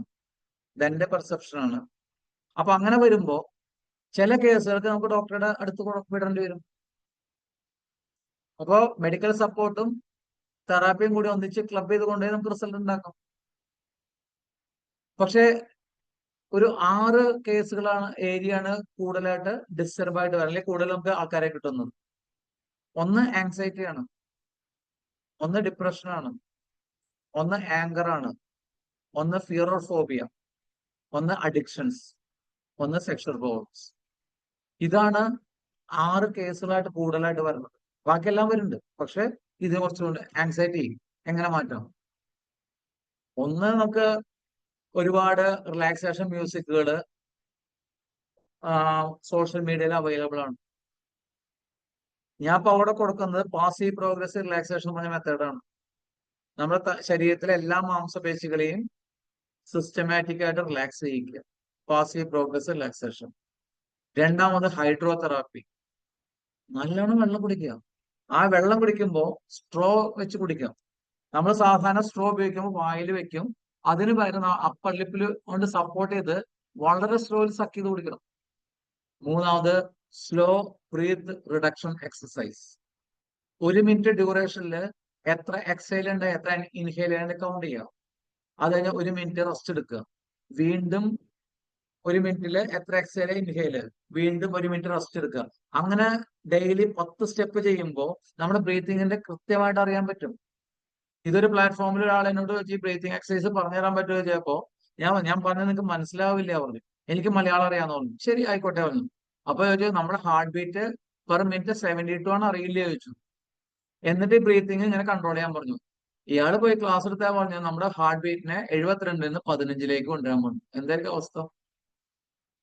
ഹാർട്ട് ബീറ്റ് ആണ്, ബ്രീത്തിങ് അല്ല അവിടെ പറഞ്ഞു. ഈ ബ്രീത്തിങ് ഡെയിലി ചെയ്ത് നമ്മുടെ ബോഡി റിലാക്സ്ഡ് ആണ്. ഇങ്ങനെ slow breathing exercise daily practice ചെയ്ത ആങ്സൈറ്റി മാത്രമല്ല, നമുക്ക് ഒരുപാട് ഏരിയയിൽ ഇത് അപ്ലൈ ചെയ്യാൻ പറ്റും. ഇപ്പോ ഈ സെക്ഷൽ റിലേഷൻഷിപ്പില് പുരുഷന്മാരെ അനുഭവപ്പെടുന്നതാണ് പ്രീമച്ചർ ഇജാക്കുലേഷൻ. ആ പ്രീമച്ചർ ഇജാക്കുലേഷൻ മാറ്റാൻ നമുക്ക് ഇത് കൊടുത്താൽ മതി. ഇത് മാത്രമല്ല, ഇതും വേണം, ഇതിലൂടെ നമുക്ക് മാറ്റാം. അപ്പൊ അങ്ങനെ പോയി കഴിഞ്ഞാൽ നമുക്ക് ആങ്സൈറ്റി ഒഴിവാക്കാം. ഡിപ്രഷൻ. ഇപ്പൊ എനിക്ക് ചില ആൾക്കാർ വിളിക്കാറുണ്ട്, ഞാൻ ഭയങ്കര ഡിപ്രസീവ് ആണ്. ഉറങ്ങാറുണ്ടോ? ഭക്ഷണം കഴിക്കാറുണ്ട്. കഴിഞ്ഞ കാര്യങ്ങൾ ഓർമ്മയുണ്ട്. എല്ലാ ആക്ടിവിറ്റിയും കൃത്യമായിട്ട് ചെയ്യാറുണ്ട്. പിന്നെ ഇവിടെ ഡിപ്രഷൻ. അതൊരു ടാബാണ്. കാരണം ഡിപ്രഷൻ എല്ലാവരും ശ്രദ്ധിക്കുന്നതാണ്. നമുക്ക് മരുന്ന് കൊടുക്കാൻ പാടില്ല, പക്ഷെ ഞാൻ കൊടുക്കാറുണ്ട്. ഈ ഡിപ്രഷൻ വന്ന് ലേബൽ ചെയ്ത് ഞാനല്ല ലേബൽ ചെയ്യണത്, വരുന്ന ആൾക്കാർ ലേബൽ ചെയ്ത് വരുമ്പോ ഡിപ്രഷൻ എന്ന് പറഞ്ഞാൽ ദുഃഖം എന്ന കൺസെപ്റ്റിൽ ഞാൻ എടുക്കുക. ദുഃഖത്തിന്റെ ഒപ്പം സന്തോഷമാണ്. മധുരം കഴിച്ചാൽ സന്തോഷം കിട്ടും. ജിലേബി തെറാപ്പി. ഒരു കഷ്ണം ജിലേബി കഴിക്കാൻ പറയും ഹാപ്പിനെസ് കിട്ടാനായിട്ട്. പിന്നെ പറയുന്നത് അവരെ എന്തെങ്കിലും ആക്ടിവിറ്റീസിൽ എൻഗേജ് ചെയ്യിക്കുക. അല്ലെങ്കിൽ അവരുടെ ലൈഫ് ഹോപ്പ്ലെസ് ആണ്, വർക്ക്ലെസ് ആണ്, മീനിങ്ലെസ് ആണെന്നുള്ള ഫീലിംഗ് വരും. അപ്പോ അവരെ എൻഗേജ് ചെയ്യിക്കുക. രണ്ടാമത് ഈ ആക്ടിവിറ്റീസിൽ അൺകണ്ടീഷണൽ ലിസണിങ് ചെയ്യുക. അവര് പറയാനുള്ളത് മുഴുവൻ നമ്മൾ കണ്ണടച്ചിരുന്ന് കേൾക്കുക. ആ കേൾക്കുമ്പോൾ ഒന്നും മറുപടി കൊടുക്കണ്ട, കേൾവി മാത്രം, അൺകണ്ടീഷണൽ ലിസണിങ്. അതിനുശേഷം നമുക്ക് അവർക്ക് സൊല്യൂഷൻ കൊടുക്കാം. നമുക്ക് സൊല്യൂഷൻ കൊടുക്കാൻ പോയി നമുക്ക് സൊല്യൂഷൻ കൊടുക്കുക. ഇല്ലെങ്കിൽ നമുക്ക് ആരുടെ അടുത്തേക്കാണോ ഡയറക്റ്റ് ചെയ്യേണ്ടത് അവരെ നമുക്ക് റെഫർ ചെയ്ത് കൊടുക്കാം. അങ്ങനെ നമുക്ക് അവരുടെ ലൈഫ് സേവ് ചെയ്യാം. രണ്ടാമത് നേരത്തെ പറഞ്ഞു purpose of life and meaning of life. നമ്മുടെ മീനിങ് ഓഫ് ലൈഫ് എന്ന് പറഞ്ഞിട്ടുണ്ടെങ്കിൽ, അല്ലെങ്കിൽ ഡെഫിനേഷൻ ഓഫ് ലൈഫ് എന്ന് പറഞ്ഞാൽ ഹെൽപ്പ് ടു അതേഴ്സ് എന്നാണ്. എങ്ങനെ ഹെൽപ്പ് ചെയ്യാം? ചാരിറ്റി. അങ്ങനെ ചാരിറ്റിയില് നമ്പർ 1 എന്ന് പറയുന്നത് ഫിനാൻസ് അല്ല, ബ്ലഡ് ഡൊണേഷൻ ആണ് to unknown person. Second position ഇരിക്കുന്നത് body organs, condition apply. After death നമുക്ക് ബോഡി ഓർഗൻ ചെയ്യാം, ഡൊണേറ്റ് ചെയ്യാം. മൂന്നാമത് സ്മൈലാണ്, അല്ല സോറി ഫുഡാണ്. നാലാമത് സ്മൈലാണ്.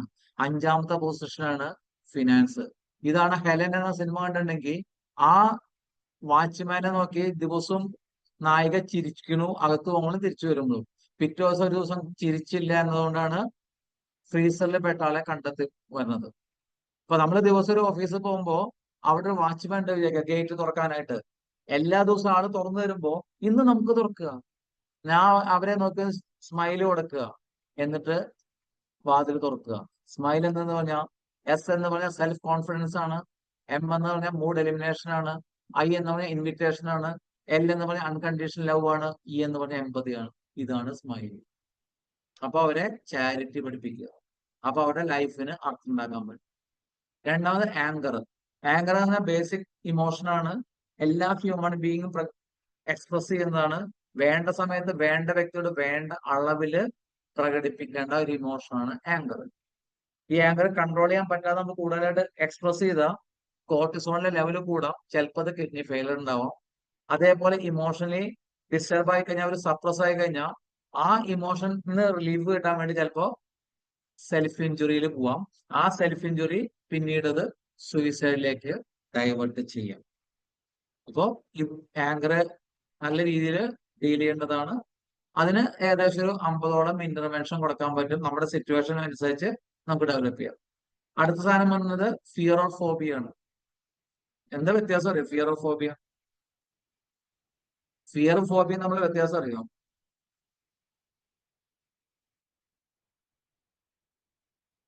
ഫിയറും ഫോബിയും നമ്മൾ വ്യത്യാസം അറിയോ?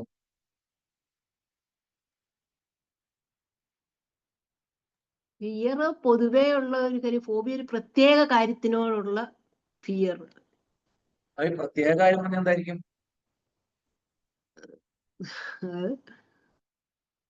ഫോബിയ നമുക്കിപ്പം ഉയരത്തിനോട് ഒരു ഇത് കാണും, അങ്ങനത്തെ ഓരോ കാര്യങ്ങൾക്കുള്ള. ഇപ്പോ ഞാൻ ഇപ്പൊ റോട്ടിൽ കൂടെ പോകുമ്പോ സഡൻ ആയിട്ടൊരു പട്ടിയെ കണ്ടു, അല്ലെങ്കിൽ ഒരു പാമ്പിനെ കണ്ടു, അൺഎക്സ്പെക്ട് ത്രെട്ടാണ്, ഇതെന്നെ ഫിയർ ആക്കാം. False expectation assumed real fear. ആ സമയത്ത് ഞാൻ ഈ ക്ലാസ് എടുക്കാൻ പ്രിപ്പറേഷൻ നടത്തിയിട്ടില്ല. ആക്ച്വലി ഞാൻ പ്രിപ്പറേഷൻ നടത്തിയിട്ടില്ല. പണ്ടെടുത്ത അതേ ഓർമ്മയില ക്ലാസ് എടുക്കണത്. ആ പ്രിപ്പറേഷൻ നടത്തിയില്ലെങ്കിൽ എന്റെ വോയിസ് എന്തായിരിക്കും? ഇതുപോലെ എനിക്ക് സ്മൂത്ത് ആയിട്ട് പറയാൻ പറ്റില്ല, വേവലാതി വരും. ആ വേവലാതി ബോഡിയെ ഷിവറിങ് വരും. അത് ആങ്സൈറ്റി ആണ്. Anxiety plus fear, that is phobia. Phobos എന്ന വാക്കുന്നാണ് ഫോബിയ ഉണ്ടായത്. ഇപ്പൊ നമ്മൾ ഗൂഗിളിനോട് ചോദിച്ചാൽ n നമ്പർ ഓഫ് ഫോബിയാസ് കിട്ടും. അബ്ലൂട്ടോഫോബിയ പറഞ്ഞ എന്താ അറിയോ? അബ്ലൂട്ടോഫോബിയ തലയെ കൂടെ വെള്ളമൊഴിക്കാൻ പേടി, ബാത്റൂമിൽ കയറിയിട്ട് ഷവറിന്റെ താഴെ നിൽക്കാൻ പേടി, അല്ലെങ്കിൽ കപ്പ് കൊണ്ട് വെള്ളം എടുത്ത് തലയിൽ ഒഴിക്കാൻ പേടി. എന്ത് ഫോബിയായാലും ശരി, ബ്രീഫ് ബിഹേവിയർ ടെക്നോളജി എന്ന കൺസെപ്റ്റ് കൊണ്ട് ഒറ്റ ദിവസം കൊണ്ട് മാറ്റി കൊടുക്കാൻ പറ്റും. മരണഭയമായിട്ട് ആൾക്കാർ വരാറുണ്ട്. മറ്റേ കോവിഡ് വന്നപ്പോ ഏറ്റവും കൂടുതൽ മരണഭയാണ്. കോവിഡ് എന്ന് മരിച്ചോണ്ടല്ല, പേടിയാണ് അവർക്ക്. സിമ്പിൾ ആയിട്ട് പറഞ്ഞു മാറ്റാം. മരിച്ചെന്താ ചെയ്യുക? മരിച്ചെന്താ ചെയ്യാം? മരിച്ചു കഴിഞ്ഞാൽ എന്തുണ്ടാവും? ആ കാസ്റ്റിന്റെ അടിസ്ഥാനത്തില് നമ്മൾ അടിയന്തര സദ്യ കൊടുക്കും. മരണം പറഞ്ഞ ദുഃഖം, ഫുഡ് അവന് സന്തോഷം. ഇപ്പൊ ഞാൻ ഇവിടെ എനിക്ക് നോർമൽ ഡെത്ത് സംഭവിച്ചാൽ വീട്ടിൽ നടക്കുന്ന ചടങ്ങുകളെല്ലാം കഴിഞ്ഞ് അടിയന്തര സദ്യ വരുമ്പോ അവിടെ വരുന്ന ഒരു വ്യക്തിയും കരയില്ല. അവർ ആസ്വദിച്ച് ഭക്ഷണം കഴിച്ചു പോകും. ആ സമയത്ത് കൊടുത്ത ഭക്ഷണം കംപ്ലൈന്റ് വന്നാലോ ജീവിതകാലം മുഴുവൻ കേൾക്കേണ്ടി വരും. എന്നാലും നല്ലൊരു സദ്യ തരാനില്ല. രണ്ടാമത് ചെയ്യേണ്ട മെത്തേഡ് എന്താ വെച്ചാൽ അവരോട് മറ്റേ ബെഡിൽ പോയി കിടക്കാൻ പറയും 1 മണിക്കൂർ. ആ 1 മണിക്കൂർ കിടക്കുമ്പോൾ 58 മിനിറ്റിൽ അലാറം വെക്കാൻ പറയും. അല്ലെങ്കിൽ വീട്ടിൽ ആരോടെങ്കിലും പറയാൻ പറയും. പിന്നത്തെ 2 മിനിറ്റ് ഉണ്ട് 1 മണിക്കൂറിന്.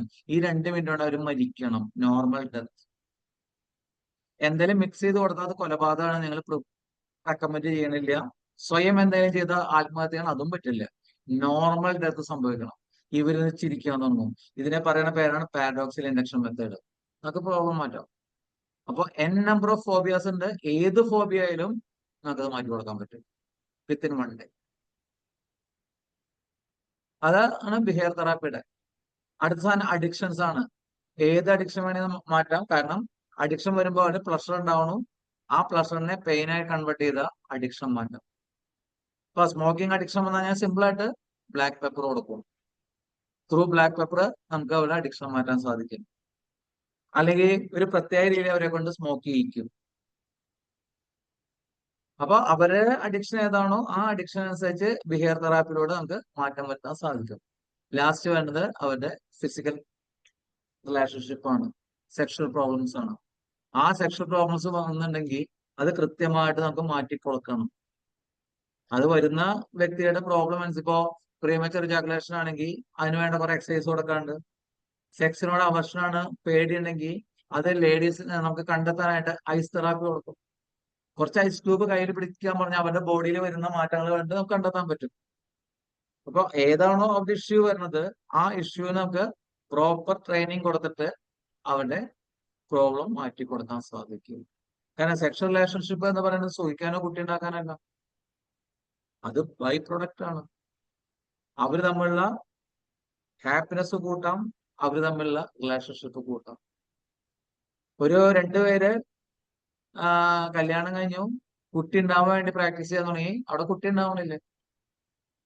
അവരോട് പറഞ്ഞു നിങ്ങൾ സെക്ഷൽ ലൈഫ് എൻജോയ് ചെയ്യൂ, ഡെലിവറി ആഫ്റ്റർ പ്രൊഡക്റ്റ് എന്ന രീതിയിൽ ചെയ്യാൻ പറഞ്ഞു. ലാസ്റ്റ് കൺസീവ് ചെയ്തപ്പോ അവർ വിളിച്ചു. അവര് പർപ്പസ് ആയിട്ട് നടക്കുക. പർപ്പസ് വേണ്ട, എൻജോയ് ചെയ്താൽ മതി. ഇതാണ് അവിടെ വരുന്ന വ്യത്യാസം. ഈ വ്യക്തി അറിയോ?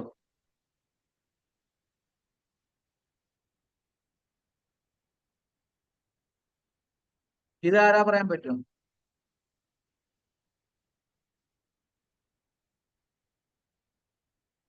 ഈ പ്ലാറ്റ്ഫോമിൽ സ്ഥിരം കാണുന്ന സാബു സാർ ഇടയ്ക്ക് പറയുന്ന ആളാണ്. ആണ് Canadian psychiatrist Eric Berne, transaction അനാലിസിസിന്റെ ഉപജ്ഞാതാവ്. ആള് പറഞ്ഞതെന്താ വെച്ചാ നമ്മൾ ഓരോ വ്യക്തികളും ജനിക്കുന്നത് രാജകുമാരനും രാജകുമാരിയായിട്ടാണ്. പക്ഷെ നമ്മുടെ ജീവിതം തവളയെ പോലെയാണെന്നാണ്. കാരണം ഒരുപാട് കമ്പാരിസൺസ് വരും. അപ്പൊ നമ്മൾ കമ്പയർ ചെയ്യേണ്ടത് ഇന്നത്തെ തന്നെയാണ് ഇന്നത്തെ ഞാനായിട്ട് കമ്പയർ ചെയ്യേണ്ടത്, അല്ലാതെ അയൽപ്പക്കത്തൊക്കെ അല്ല. ഇന്നലെ ഞാൻ എങ്ങനെയുണ്ടായിരുന്നു അതിനേക്കാൾ ഇന്നൊക്കെ ഞാൻ എപ്പോഴും ബെറ്റർ ആയിട്ടുണ്ട്. ഇതാണ് കമ്പയർ ചെയ്യേണ്ടത്. ഈ കമ്പാരിസൺ ഇല്ലാതെ കമ്മ്യൂണിക്കേഷൻ വരുമ്പോ ഈ കമ്മ്യൂണിക്കേഷൻ എവിടുന്നാ തുടങ്ങേണ്ടത് അറിയാം? ആദ്യം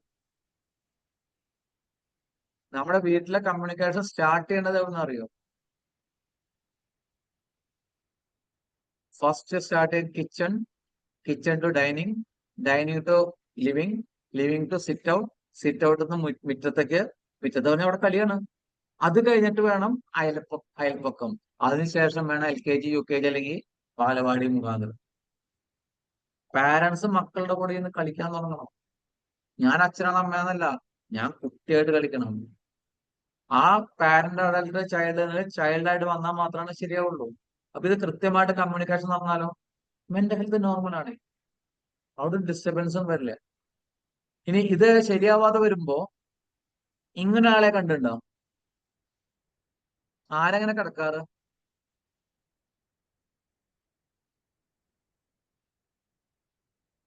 നോർമലി ആരെങ്ങനെ കിടക്കാറ്?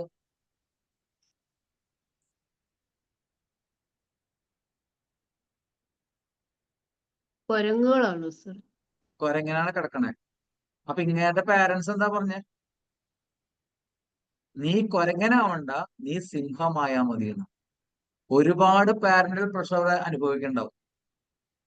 ആ പാരന്റൽ പ്രഷർ കാരണം ഇപ്പൊ നിങ്ങൾക്കൊക്കെ ഫേമസ് ആയ സ്ഥലമാണ് കോട്ട സിറ്റി.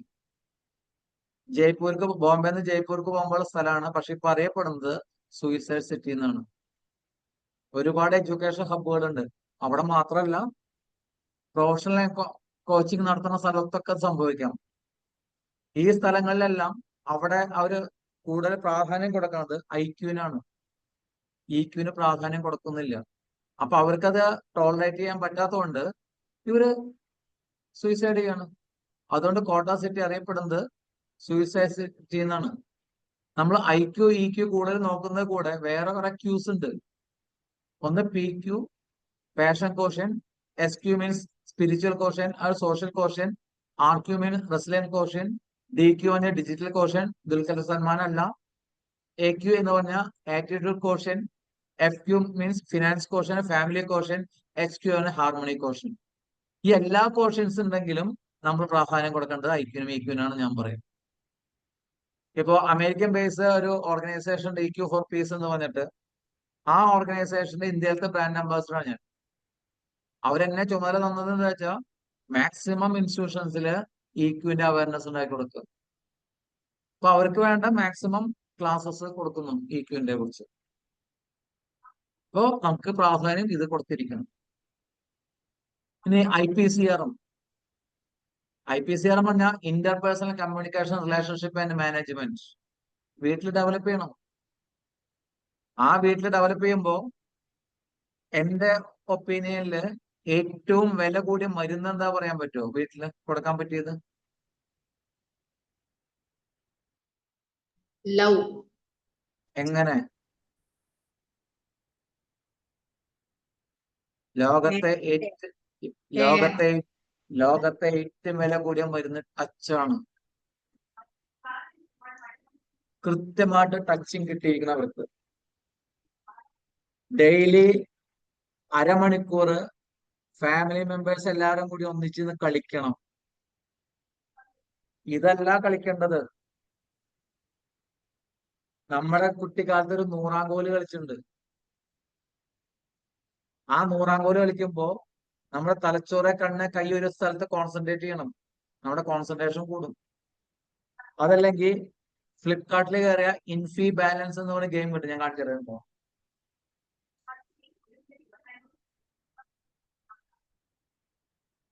കാണണ്ട,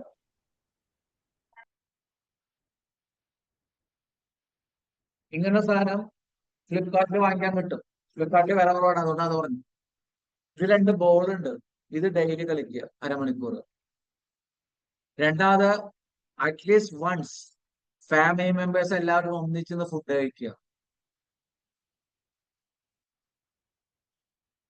കണ്ണ് നോക്കി സംസാരിക്കുക 9 മണിക്ക് മുമ്പ്. ടച്ച് ഡെയിലി ഹെഡ് മസാജ് ചെയ്യുക. അത് ഇന്ന് ചെയ്യുന്ന അതേ സമയത്ത് ചെയ്യണം. ഇത് പാരന്റ്സിനും മക്കൾക്ക് മാത്രമല്ല, ഹസ്ബൻഡിനും വൈഫിനും കൊടുക്കാം. Husband wife inverted comma underline. 2 പുരികത്തിന് നടുക്കൊരു ഉമ്മ കൊടുക്കുക ഉറങ്ങാൻ പോകുന്നതിന് മുമ്പ്. ഹെഡ് മസാജ് അപ്ലൈ ചെയ്യുക. രാവിലെ എണീക്കുന്നതിന് മുമ്പ് ജസ്റ്റ് ഒരു ഉമ്മ കൊടുക്കുക 2 പുരികത്തിന് നടുക്ക്. 10 സെക്കൻഡ് ചുണ്ടവിടെ വെച്ചിരിക്കണം, ഒരു നനവ് ഫീൽ ചെയ്യണം. ഇതിപ്പോ ദിവസം കൊടുക്കാൻ തുടങ്ങിക്കഴിഞ്ഞാൽ വൈഫ് ഉണരുന്നതിന് മുമ്പ് ഹസ്ബൻഡ് ഉണരും, പക്ഷെ കണ്ണ് തുറക്കില്ല, മരുന്നിന് വേണ്ടി വെയിറ്റ് ചെയ്തിരിക്കുക. അത്രയും ഇഫക്റ്റീവ് ആണ്. ഇത് ഡെയിലി അപ്ലൈ ചെയ്യും. ഫാമിലി IPCRM വന്നോളൂ, ഇന്റർപേഴ്സണൽ കമ്മ്യൂണിക്കേഷൻ റിലേഷൻഷിപ്പ് മാനേജ്മെന്റ്. അവിടെ സ്ട്രെസ് ഇല്ല, ഹാപ്പിനെസ് ഉണ്ടായിക്കോളും. ആ ഹാപ്പിനെസ് എന്ന സ്ട്രെസ് പറഞ്ഞാൽ എന്തായാലും അവരുടെ മെന്റൽ ഹെൽത്ത് നോർമലാണ്, മെന്റൽ ഇൽനെസ് ഉണ്ടാവില്ല. ഇത് ഡെയിലി ചെയ്യണം, ഒരു ദിവസമല്ല. ഇതിലൂടെ നമുക്ക് കറക്റ്റ് ചെയ്യാൻ പറ്റും. ഇനി വീട്ടില് ഹസ്ബൻഡും വൈഫും തമ്മിൽ വഴക്കുണ്ടാക്കണവരാണ് വിചാരിക്കുക, വേണമെങ്കിൽ മാസം പറഞ്ഞ വഴക്കുണ്ടാക്കിക്കോട്ടെ. പക്ഷെ ഒരിക്കലും ആ വഴക്ക് കുട്ടികളുടെ മുന്നിൽ ചെയ്യാൻ പാടില്ല. എന്റെ ആഗ്രഹം ഞങ്ങളെ പോലുള്ള ആൾക്കാരുടെ അടുത്ത് വരാൻ പാടില്ല എന്നാണ്. വഴക്കുണ്ടാക്കിയിട്ട് നല്ലതാ, പക്ഷെ ഇപ്പൊ റീസെന്റ് ആയിട്ട് ഒരു ഫാമിലി വന്നു, ഡൈവേഴ്സ് ആവശ്യപ്പെട്ട്. ഞാൻ എന്റെ കയ്യില് അതിനുള്ള റെമഡി ഇല്ല, ഡൈവേഴ്സ് തരാൻ. നിങ്ങൾ കോടതിയെ സമീപിച്ചോളൂ, പക്ഷെ എന്റെ ആവശ്യത്തല്ല, നിങ്ങളുടെ പ്രശ്നം മാറ്റി തരാന്ന് പറഞ്ഞു. അപ്പൊ റീസൺ പറഞ്ഞ എന്താ വെച്ചാ, ഹസ്ബൻഡിന് വാട്സപ്പ് ഇല്ല, ഫേസ്ബുക്ക് ഇല്ല, ഇൻസ്റ്റാഗ്രാം ഇല്ല, എക്സെട്ര എക്സെട്ര. ഇയാളുടെ കൂടെ എങ്ങനെ ജീവിക്കാന്നാണ്. ഇപ്പൊ നാളൊരു റേഡിയോയില് പ്രോഗ്രാമിന് പോയി, October 10 mental health awareness day ഇടാൻ തന്നെ. അവിടെ ചെന്ന് സംസാരിക്കുമ്പോ അവിടുത്തെ ഒരു സ്റ്റാഫ് പറഞ്ഞത്, ഇവിടെ മുമ്പ് വന്നിരുന്ന് അവരൊരു ഫ്രണ്ട് ഒരു കല്യാണാലോചനയിൽ പോയി, എല്ലാം ഫിക്സ് ചെയ്തു, ലാസ്റ്റ് മൊമെന്റില് ഈ ആൺകുട്ടി പിന്മാറിയെന്ന്. കാരണം ചോദിച്ചാൽ പറഞ്ഞെന്താ വെച്ചാ, ഈ പെൺകുട്ടിക്ക് ഇൻസ്റ്റാഗ്രാം ഇല്ല, അപ്പൊ എന്തോ പ്രോബ്ലം അവൾക്കുണ്ട്. നമ്മളിപ്പോ ലൈക്കിന്റെ പിന്നാലെയാ പോണത്, ലൈഫിന്റെ പിന്നാലെ അല്ല. അവിടെ വരണമെന്ന് വെച്ചാൽ, ഇപ്പോ ഞാൻ ഇന്നൊരു പോസ്റ്റ് ഇട്ടു, ഒരു പരിചയമില്ലാത്ത 10 പേര് ലൈക്ക് ചെയ്തു. ആ ലൈക്ക് ചെയ്ത് അടുത്ത ദിവസം അടുത്ത പോസ്റ്റിന്റെ 100 മൂന്നാമത്തെ ദിവസം 500, നാലാമത്തെ ദിവസം 100 വീണ്ടും കുറഞ്ഞു. ഞാൻ റിജക്ഷനായി. ആ റിജക്ഷൻ ഹൈ പെയിൻഫുൾ ആണ്. ഇനി ഞാൻ എന്തിനാ ജീവിക്കണെന്നും. കാരണം ലൈഫ് എന്ന് പറഞ്ഞാൽ ലൈക്കല്ല, പരിചയമില്ലാത്ത ആൾക്കാരുടെ ലൈക്ക് അന്വേഷിച്ച് പോവല്ല വേണ്ട ലൈഫ്.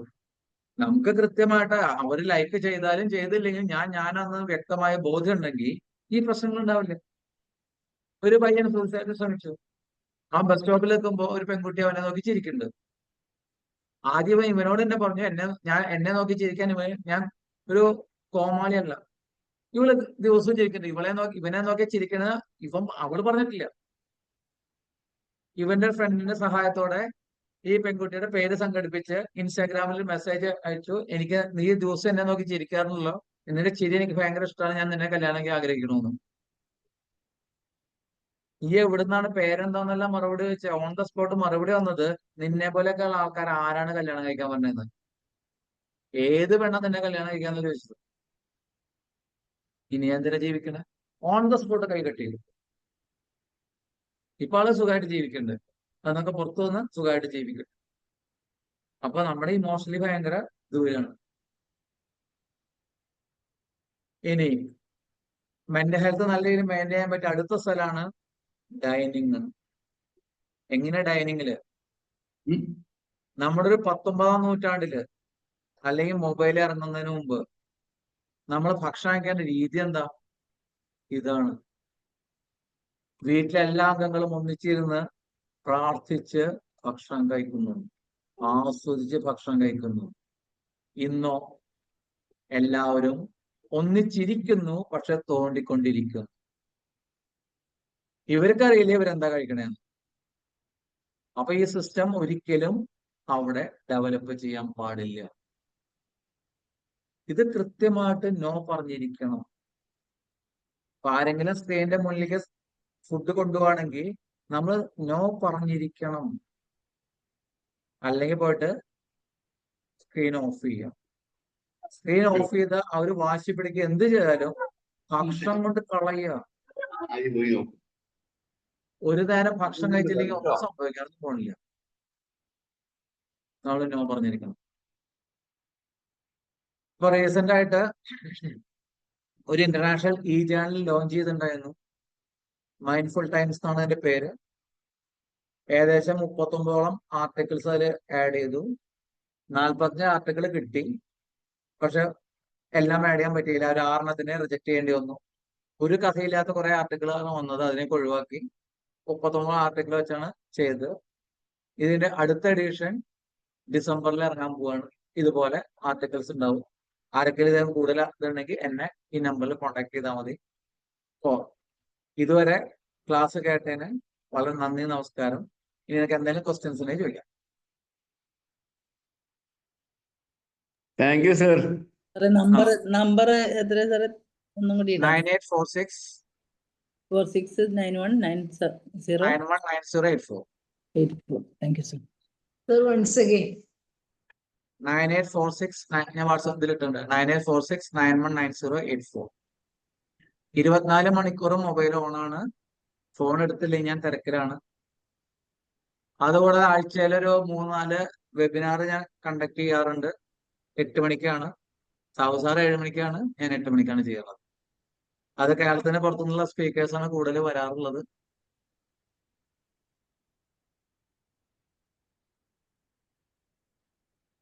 സാറേ thank you sir. Thank you, sir. എന്തെങ്കിലും ക്വസ്റ്റ്യൻ ഉണ്ടെങ്കിൽ ചോദിച്ചോളൂ. എനിക്ക് അറിയാവുന്ന ആൻസർ ഞാൻ പറയാം.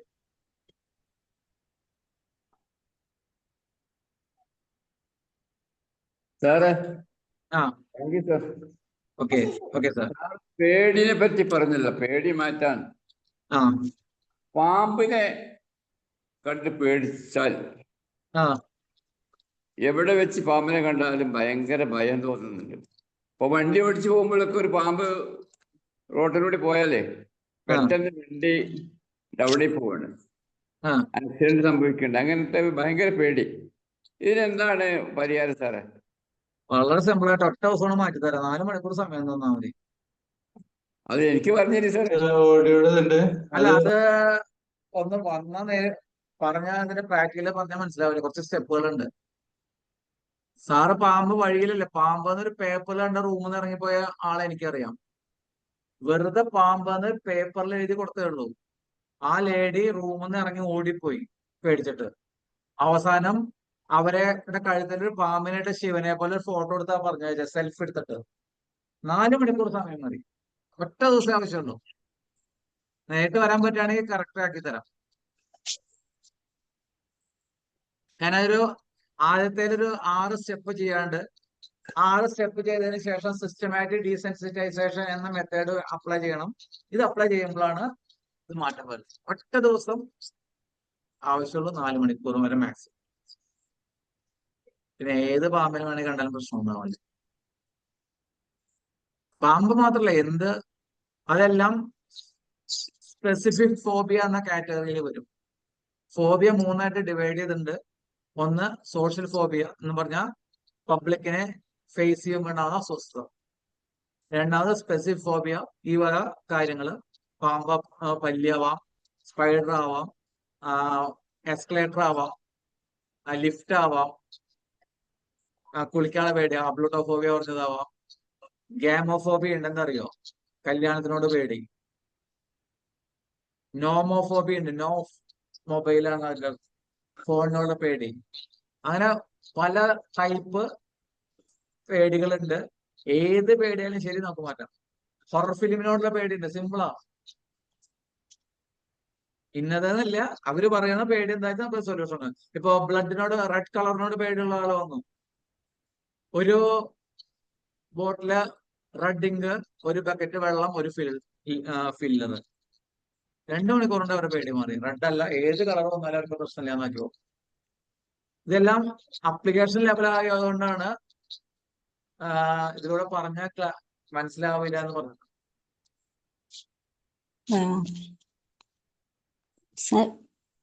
പറഞ്ഞോളൂ മാം.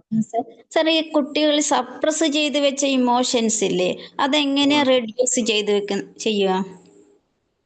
Empty chair method. Empty chair. മൺചിത്രാൾ സിനിമ ഉണ്ടോ? കണ്ടു. അതിന്റെ ക്ലൈമാക്സ് എന്താ?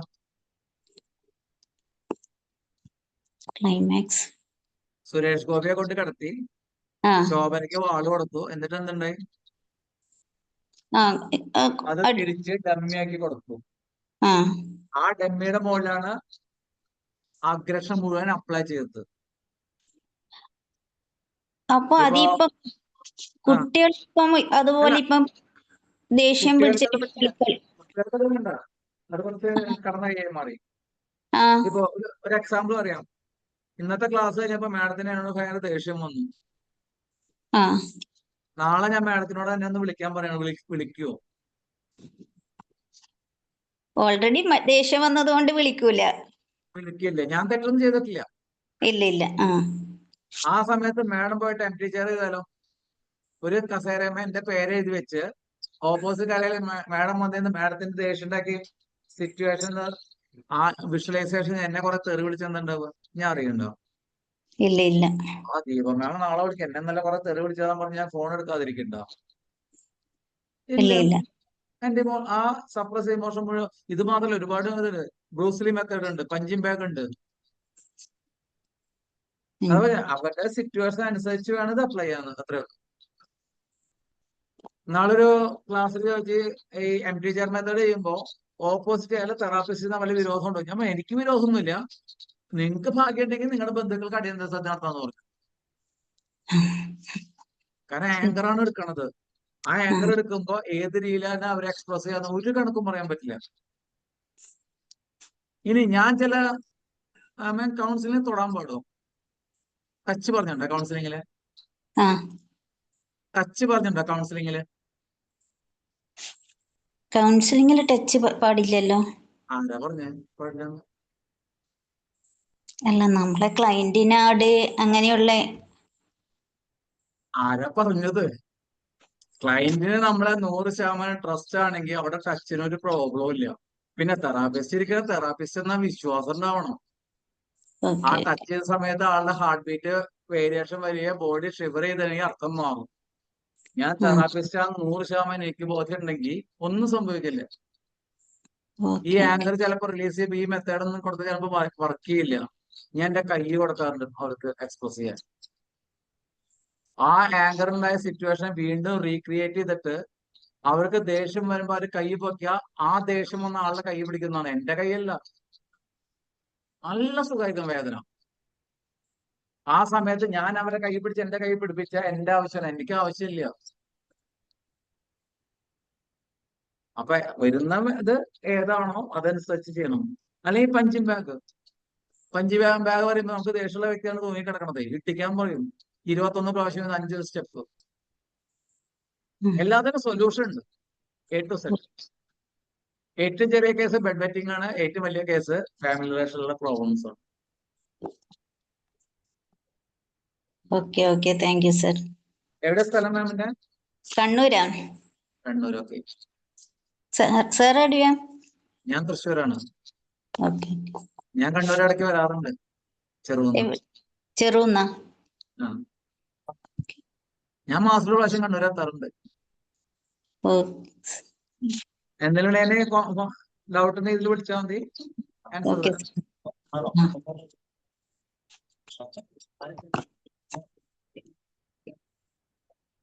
വേറെ ആർക്കെങ്കിലും എന്തെങ്കിലും ഡൗട്ട് ഉണ്ടോ? സംശയം ഉണ്ടെങ്കിൽ ചോദിക്കൂ. നമസ്കാരം. പറയൂ. നല്ല ഒരുപാട് കാര്യങ്ങൾ സാറ് പറഞ്ഞത്. ഒരു ദിവസം വേണം. ശരിക്കും തികയില്ല.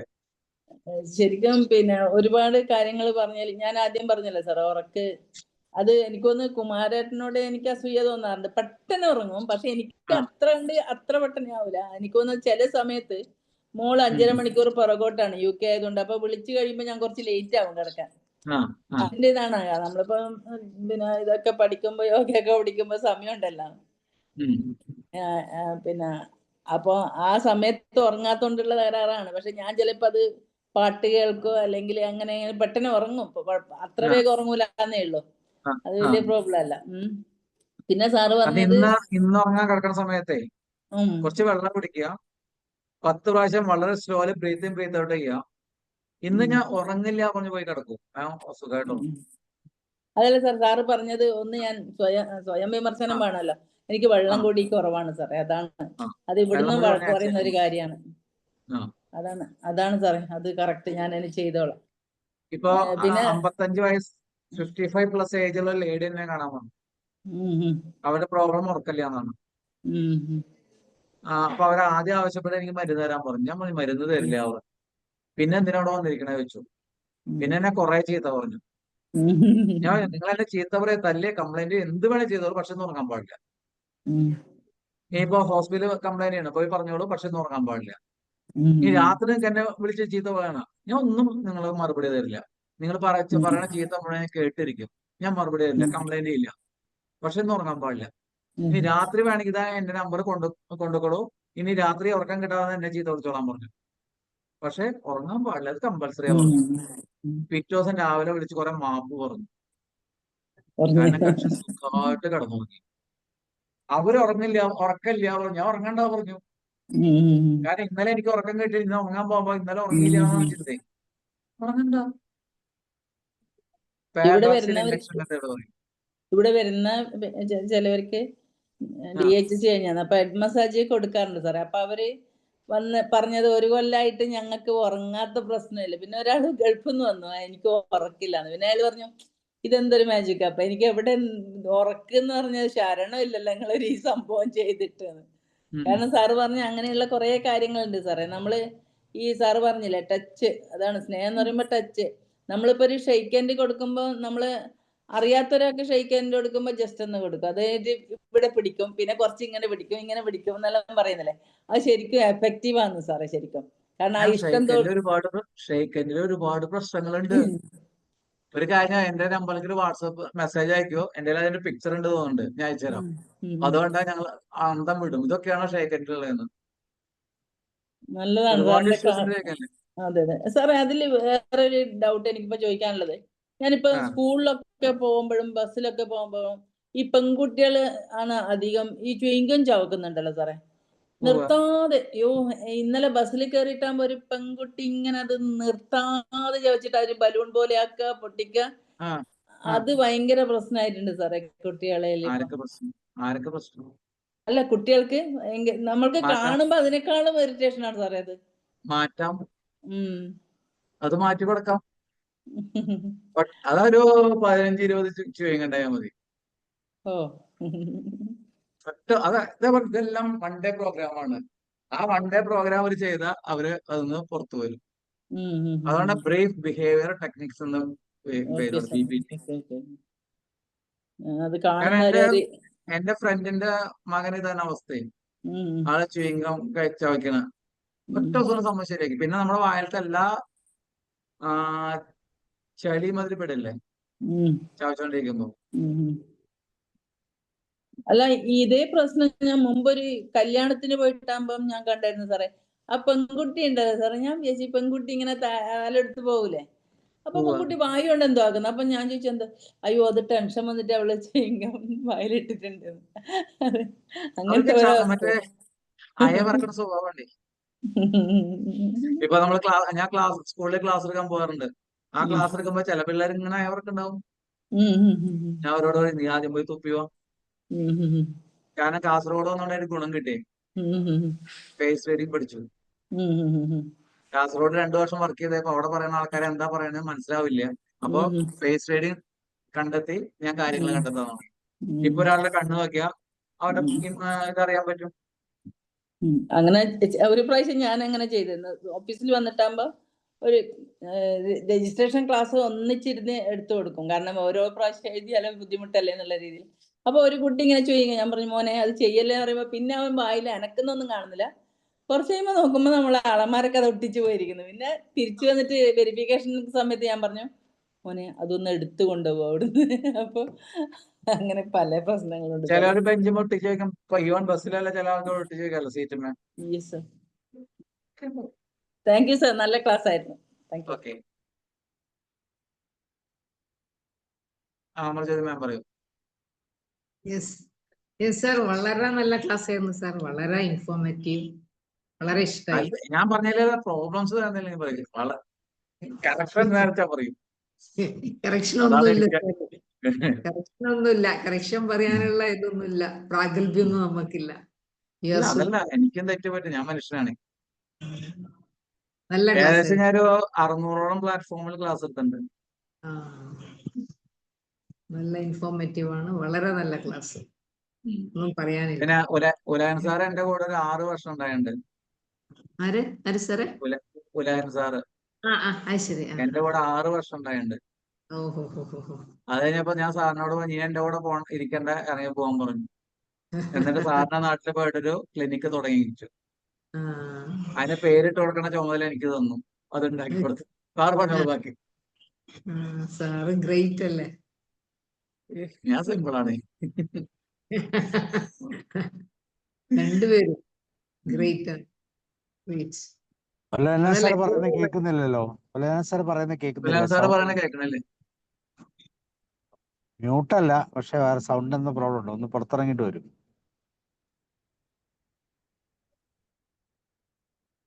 സാറേ കുഞ്ഞേ മാസ്റ്റർ പറഞ്ഞോളൂ. സാറിന്റെ അന്നത്തെ ഈ ചിന്തകള്, വിവരണങ്ങൾ ഉൾക്കൊള്ളുന്ന പുസ്തകം റിലീസാക്കിയിട്ടുണ്ടോ?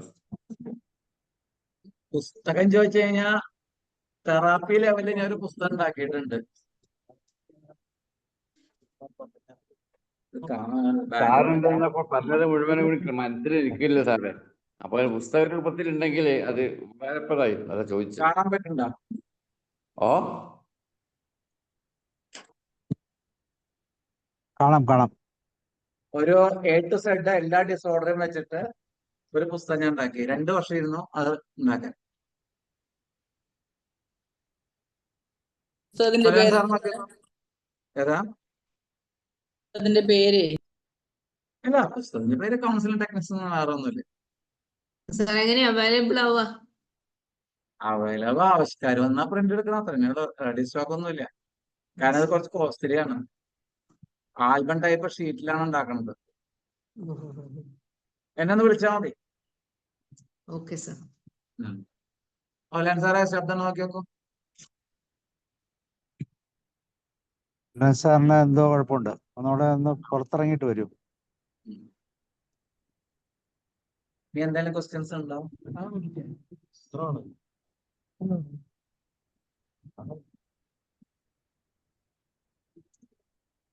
വേറെ ആർക്കെങ്കിലും സാർ ഇപ്പോൾ വരും. വേറെ ആർക്കെങ്കിലും എന്തെങ്കിലും ഡൗട്ട്സ് ഉണ്ടോ? രമാദേവി മാം, സബീറ, ജോർജ് സാർ ഉണ്ടോ? ഡൗട്ട്സ് ഒന്നും ഇല്ല സാറേ. നല്ല ക്ലാസ് ആയിരുന്നു. കുറെ കാര്യങ്ങൾ മനസ്സിലായി. അത് നല്ല ക്ലാസ് ആയിരുന്നു സാറിന്റെ. Thank you sir. സാറേ, ആ സൂഫി വാക്കിംഗ് എന്താണെന്ന് മനസ്സിലായില്ലേ? ഒന്ന് ഒരു സംശയം. നമ്മൾ നടക്കുമ്പോ ഇടത്തേക്കാളും വലത്തേക്കാളും ഉപയോഗിക്കാറുണ്ടല്ലേ? അപ്പൊ സ്റ്റാർട്ടിംഗ് പോയിന്റ് മുതൽ എൻഡിങ് പോയിന്റ് എത്ര സ്റ്റെപ്പ് ഇടത്തേക്കാളും ഉപയോഗിച്ചു എന്ന് കൗണ്ട് ചെയ്യാം.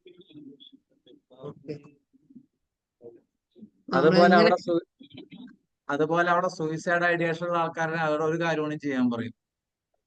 ഈ നടന്നുകൊണ്ടിരിക്കുന്ന സമയത്ത് വലത്തെ കയ്യിൽ ഒരു രൂപയുടെ കോയിൻ പിടിക്കാൻ പറയും. ഈ നടക്കുന്ന സമയത്ത് നമ്മുടെ കയ്യിൽ നിന്ന് അറിയാതെ നിലത്ത് വീഴുന്ന പോലെ നിലത്തേക്ക് ഇടാൻ പറയും. ആ കോയിൻ അവർ വിശ്വസിക്കുന്ന ദൈവത്തിനോട് ചാരിറ്റിയാണ്. ഇപ്പൊ 2023 ബറോഡയിലെ MS യൂണിവേഴ്സിറ്റിയിലെ ഒരു 2 ദിവസം ഇന്റർനാഷണൽ കോൺഫറൻസ് ഉണ്ടായിരുന്നു. Applying psychology for suicide prevention പറഞ്ഞിട്ട്. അതിലത്തെ ഒരു സ്പീക്കറും അതുപോലെ ഓർഗനൈസിംഗ് കമ്മിറ്റി മെമ്പറും കഴിഞ്ഞു.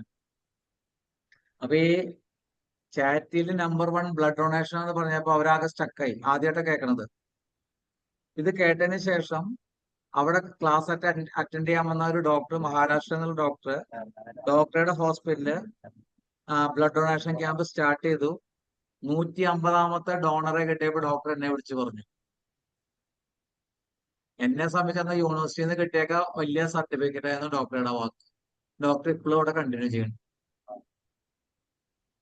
അവര് ഇത് ഏത് പുസ്തകത്തിലാണ് കിട്ടുകയെന്നാണ്. ഞാൻ ഒരു പുസ്തകത്തിലും കിട്ടില്ല. അവർ ഞാൻ പറയുന്ന സാധനം പുസ്തകത്തിൽ കിട്ടില്ല. അത് വേറെ വിഷയം. അത് ക്ലിനിക്കൽ എക്സ്പീരിയൻസ് ആണ്. സാറെ കിട്ടുമോ നോക്കി നോക്കൂ. ഒന്ന് അൺമ്യൂട്ട് ചെയ്യും. കേൾക്കുന്നുണ്ട് സാർ? കേൾക്കാം. കേൾക്കുന്നുണ്ട് അല്ലേ? കേൾക്കാം. അപ്പോ ജയൻ സാറിന്റെ ഒരു ശിഷ്യനാണ് ഞാൻ. പ്രായം കൊണ്ട് സാറിനേക്കാൾ മൂത്തത്. കണ്ടാ തോന്നുന്നില്ലെന്നേ ഉള്ളൂ. സാർ എനിക്ക് അന്നൊരു തത്വം പഠിപ്പിച്ചത് പരസ്പരം സാറെന്ന് വിളിച്ചാൽ പ്രശ്നം കഴിഞ്ഞില്ല. അപ്പൊ ഇന്നും ജയൻ സാറിനെ സാറെന്നാ വിളിക്കുന്നു, ഞാൻ അങ്ങോട്ട്. അതൊരു ബഹുമാനത്തിന്റെ ഭാഷയിലാണ്. അല്ലെ 6 ഡിസ്റ്റൻസ് വർഷം തോന്നും, എന്താ സാർ? അല്ലെങ്കിൽ നമ്മൾ തമ്മിൽ ഭയങ്കര അകലം തോന്നും. ഇപ്പൊ അകലമൊന്നുമില്ല. ആ. ഞങ്ങള് ക്യാമ്പുകൾക്ക് പോകുമ്പോ ഒരു കട്ടിലാണ് കിടപ്പ്, അകലം തീരെയില്ല. അപ്പൊ ഒരു ക്യാമ്പിൽ ഇപ്പൊ കുഞ്ഞോയ് സാർ ഒരു ചോദ്യം ചോദിച്ചിരുന്നു, പാമ്പിനെ കുറിച്ചുള്ള കാര്യം, ഓടിക്കളഞ്ഞു. സാബു സാറെ ഓർമ്മയുണ്ടാ? അല്ലേ അപ്പൊ അത് ഉലാൻ സാറാണ് ആ ലേഡിയെ കൊണ്ടുവന്ന റിട്ടയർഡ് ബാങ്ക് ഓഫീസറാണ്. ഞാൻ വെറുതെ പാമ്പെന്ന് കടലാസിൽ എഴുതിയുള്ളൂ, അവരിറങ്ങി ഓടിപ്പോയി. ലാസ്റ്റ് അവര് പാമ്പിന്റെ പക്ഷേ ഫോട്ടോ കഴുത്തിലിട്ട് ഫോട്ടോ എടുത്താ പോയി. അതിനുശേഷം അവർക്ക് പാമ്പിനെ പേടി വന്നിട്ടില്ല. അതൊരു വല്ലാത്ത അനുഭവമായിരുന്നു സർ. അവരിന്നും അത് പറയാറുണ്ട്. അവരുടെ വീടെന്ന് പറഞ്ഞ ഒരു ഉൾപ്രദേശത്താണ്, ഏത് പാമ്പിന് വേണേലും കയറി വരാൻ പറ്റുന്നതാണ്. പക്ഷെ ഇന്ന് അവര് അത് മൈൻഡ് ചെയ്യാറില്ല. ഉള്ളിലുള്ള ആ ഒരു ചിന്തകളെ എടുത്ത് ദൂരെ കളഞ്ഞതാണ്. ഇപ്പൊ ഞാൻ എൻ്റെ ക്ലിനിക്കിൽ ആരെങ്കിലും വരുന്നതിൽ ഇങ്ങനെ ഒരു അവസ്ഥ ഉണ്ടെങ്കിൽ, പാവപ്പാമ്പല്ല, ഞാൻ അങ്ങനെ ഈ കുട്ടിത്തേവ അല്ല, കുട്ടി എന്താ ഒരു ചെറിയ തരം പാമ്പുണ്ട്, അതിന്റെ ഒരു ഡെഡ് ബോഡി കറക്റ്റായിട്ട് ഉണക്കി വെച്ചിട്ടുണ്ട് ഞാൻ എൻ്റെ ക്ലിനിക്കിൽ. അപ്പൊ അവരോട് ഈ കഥകളൊക്കെ പറഞ്ഞു കഴിഞ്ഞിട്ട് ഈ തുണിയിട്ട് മൂടിക്കഴിഞ്ഞതിന്റെ വാല് മാത്രം ഞാൻ അതിന്റെ തലയില് ഞാൻ പിടിച്ചിട്ടുണ്ടാവും. അപ്പോൾ ആ കുട്ടിയോട് അല്ലെങ്കിൽ വരുന്നത്, നിങ്ങൾ ആ വാലിലൊന്ന് തൊട്ടാൽ മതി, ബാക്കിയുള്ള കാര്യം ഞാൻ ഏറ്റവും തൊട്ട് കഴിഞ്ഞിട്ട് സാറ് പറഞ്ഞ ടെക്നിക്കുകളിൽ ആ പാമ്പിനെ പുകഴ്ത്തി പാടുക, അങ്ങനെ അതിലേക്ക് എഴഞ്ഞെഴിഞ്ഞ് വരുമ്പോൾ ഞാൻ ആ തുണി മാറ്റി മാറ്റി കൊണ്ട് പോകും. അവസാനം എൻ്റെ കൈ മാറ്റിയിട്ട് അവരെ കൊണ്ട് അതിൻ്റെ കഴുത്തേക്ക് പിടിപ്പിക്കും. എന്നിട്ട് സാറ് കാണിച്ചത് അതിലെ നേരെ കഴുത്തിലിട്ടിട്ട് ഫോട്ടോ എടുത്തിട്ട് ആ കുട്ടിക്ക് ആ ഫോട്ടോ കാണിച്ചു കൊടുക്കുക ചെയ്യുന്നു. ഇത് ഞാനാണോ നിൽക്കുന്നത് എന്ന് നെഞ്ചിൽ കൈവച്ച് ചാടിയ കുട്ടിയുണ്ട്. അപ്പൊ ഞാൻ പറഞ്ഞു, കുഞ്ഞു മാസ്റ്റർ ചോദിച്ച ചോദ്യം സാറ് പറഞ്ഞത് പെട്ടെന്ന് ഇത് ചെയ്യാൻ പറ്റില്ല, ഓൺലൈനിൽ ഒട്ടും പറ്റില്ല, കാരണം പ്രാക്ടിക്കലായിട്ട് നമ്മൾ ചെയ്തു കൊടുക്കാം. ആ ഉള്ളിലുള്ള ഭയം മാറുന്നത് പ്രായോഗികമായിട്ടേ പറ്റുള്ളൂ. പിന്നെ ഈ വായിലിട്ട് ചവയ്ക്കുന്ന റബ്ബറിന്റെ ഒരു സാധനം ഉണ്ടല്ലോ സർ, മാഡം പറഞ്ഞത്, അത് എൻ്റെ അടുത്ത് വരുന്ന ആളാണെങ്കിൽ അതിൻ്റെ കഥയൊന്ന് പറഞ്ഞു കൊടുക്കും ആദ്യം, അതിൻ്റെ നിർമ്മാണം, അതെന്താണ് ആ സാധനം എന്നുള്ളത്. പഞ്ചസാര പുരട്ടിയ പഞ്ചസാരയല്ല, അതിനേക്കാൾ വിഷാംശമുള്ള ഇത് പുരട്ടിയാണ് നമുക്ക് കളർഫുൾ ആയിട്ടാണ് തരുന്നത്. അത് ചവച്ച് 2 മിനിറ്റ് കഴിയുമ്പോൾ ആ ടേസ്റ്റ് അങ്ങ് പോകും. പിന്നെ ചവയ്ക്കാൻ വേണ്ടി അങ്ങ് ചവച്ചുകൊണ്ടിരിക്കുകയാണ്. അപ്പം അങ്ങനെ വന്നൊരു കുട്ടി എൻ്റെ അടുത്ത് വന്ന് മുമ്പിൽ ഇരിക്കുമ്പോഴും ഈ ചവ അവസാനിച്ചിരുന്നില്ല. ഞാൻ പതുക്കെ ഒരു പേപ്പറിലേക്ക് ഇട്ട് തരാൻ പറഞ്ഞു. എന്നിട്ട് ഞാൻ ചോദിച്ചു, മോന് റബ്ബർ കണ്ടിട്ടുണ്ടോ, റബ്ബർ പ്ലാന്റേഷനിൽ റബ്ബർ കണ്ടിട്ടുണ്ടോ, മരം ഉണ്ട്, നീ തിന്നുന്ന സാധനം എന്താണെന്ന് അറിയോ? അറിയില്ല. ചൂയിങ്കം, ചൂയിങ്കം എന്നാകുമ്പോൾ ചൂയിങ്കം അതുണ്ടാക്കുന്നത് ഈ റബ്ബറിന്റെ പാല് കൊണ്ടാണ്. ആ പാല് ഉപയോഗിക്കുന്നത് ടയർ ഉണ്ടാക്കാനും മറ്റു കാര്യങ്ങൾ. നീ യഥാർത്ഥത്തിൽ ഒരു ടയറിന്റെ കഷ്ണമാണ് ഇങ്ങനെ കടിച്ചുകൊണ്ടേയിരിക്കുന്നത്. ടയറിന്റെ കഷ്ണം കടിച്ചിട്ട് നിനക്കത് അവസാനിപ്പിക്കാൻ പറ്റുമോ? അതങ്ങനെ തന്നെ കിടക്കും. പിന്നെ മാഡം പറഞ്ഞ പോലെ ഇത് ബബിളാക്കാനും അങ്ങനെയുള്ള കഥകളൊക്കെ ഉണ്ട്. ഇത് മറ്റുള്ള ഒരാൾ ചെയ്യുമ്പോൾ എനിക്കും കഴിയുമെന്ന് കാണിക്കാനുള്ള ഉള്ളിലുള്ള ഒരു ശ്രമം, അത് അവനെ ബോധ്യപ്പെടുത്തുന്നതോട് കൂടി അവനത് അവസാനിപ്പിക്കും. ഇപ്പം പാലക്കാടൻ ഏരിയയിൽ അത്ര ശക്തമായിട്ട് അത് കാണുന്നില്ല. അത് എന്തുകൊണ്ടാണെന്നറിയില്ല. അപ്പൊ ഇങ്ങനെ ഒരു അവബോധം കൃത്യമായിട്ട് ഉണ്ടാക്കി കൊടുക്കുകയാണെങ്കിൽ, അതവർക്ക് ബോധ്യപ്പെട്ടാൽ തീർച്ചയായിട്ടും ഇത്തരം കാര്യങ്ങൾ പോകും എന്നുള്ളതാണ്. എന്തായാലും സാറിന് നമുക്കൊരു ചില ഡേറ്റിംഗ് ആപ്സുകളുണ്ട്, പൈസ കൊടുത്തിട്ടുണ്ടത്. അത് ഔട്ട്പുട്ട് എന്താ വെച്ചാൽ ഫുൾ സെക്ഷുവാലിറ്റി ആണ്. ഓപ്പോസിറ്റ് ജെൻഡറിനെ കിട്ടും. പുരുഷന്മാരാണ് നോക്കുക, സ്ത്രീകളെയാണ്. ആദ്യം ഷർട്ടിന്റെ ആദ്യത്തെ ബട്ടൺസ് വരും, രണ്ടാമത്തെ ബട്ടൺ പൈസ തന്നാണ്. അങ്ങനെ 85,000 രൂപ പോയൊരു പയ്യൻ എൻ്റെ അടുത്ത് വന്നു ഈ ആപ്പിലൂടെ. അന്നാണ് ഇങ്ങനെ ആപ്പ് ഉണ്ടെന്ന് ഞാൻ തിരിച്ചറിഞ്ഞത്. 4 മണിക്കൂർ 2 glass lemon juice 2 glass normal water, ആളുടെ പ്രോബ്ലം മാറ്റി. 4 മണിക്കൂർ എടുത്തു. ഇനിയിപ്പോ ആള് കണ്ടിരുന്ന ആൾക്കാർ ഇപ്പൊ നേരെ വന്നാലും ഇയാൾക്കൊന്നും തോന്നില്ല. 85,000 ആൾക്ക് നഷ്ടം എന്നുള്ളത്. കാരണം 100ഉം 200ഉം കൊടുക്കുമ്പോൾ നമ്മൾ അറിയില്ല. ഇവനൊരു ദിവസം ബാങ്ക് സ്റ്റേറ്റ്മെന്റ് എടുത്തപ്പോഴാണ് ഞെട്ടിപ്പോയത്, 85,000 രൂപ പോയിന്ന്. ഒന്നല്ല, ഒരുപാട് ആപ്പുകളുണ്ട്. ആ സിസ്റ്റം, കാരണം ആള് അഡിക്റ്റഡ് ആണ്. അവിടെ പ്ലഷറാണ് ഉണ്ടായത്, ആ പ്ലഷറിനെ പെയിൻ ആയിട്ട് കൺവേർട്ട് ചെയ്തു. 2 glass lemon juice 2 glass normal water, 4 മണിക്കൂർ സമയം. അതിന്റെ കൂടെ കുറച്ച് തെറാപ്പീസ് ഉണ്ട്, അത് മാറ്റിയെടുക്കുന്നുണ്ട്. Okay sir, thank you sir. Okay okay, അപ്പം വേറെ ഇനി ആർക്ക് ഡൗട്ട്സ് ഒന്നുമില്ല. അപ്പൊ നമുക്ക് നിർത്താലേ സാറേ? ഓക്കെ, ആയിക്കോട്ടെ. എന്തെങ്കിലും എന്നെ നേരിട്ട് വിളിച്ചോളൂ. സാറ് ക്ലോസ് ചെയ്തോ കേട്ടോ. ആയിക്കോട്ടെ, ശരി. അപ്പൊ good okay, night. Bye, see. Okay, sir. Good night. Thank you very much. Thank you sir. Okay, കാണാം. എന്തായാലും വിളിക്കും. ആയിക്കോട്ടെ, വിളിച്ചോളൂ. ശരി.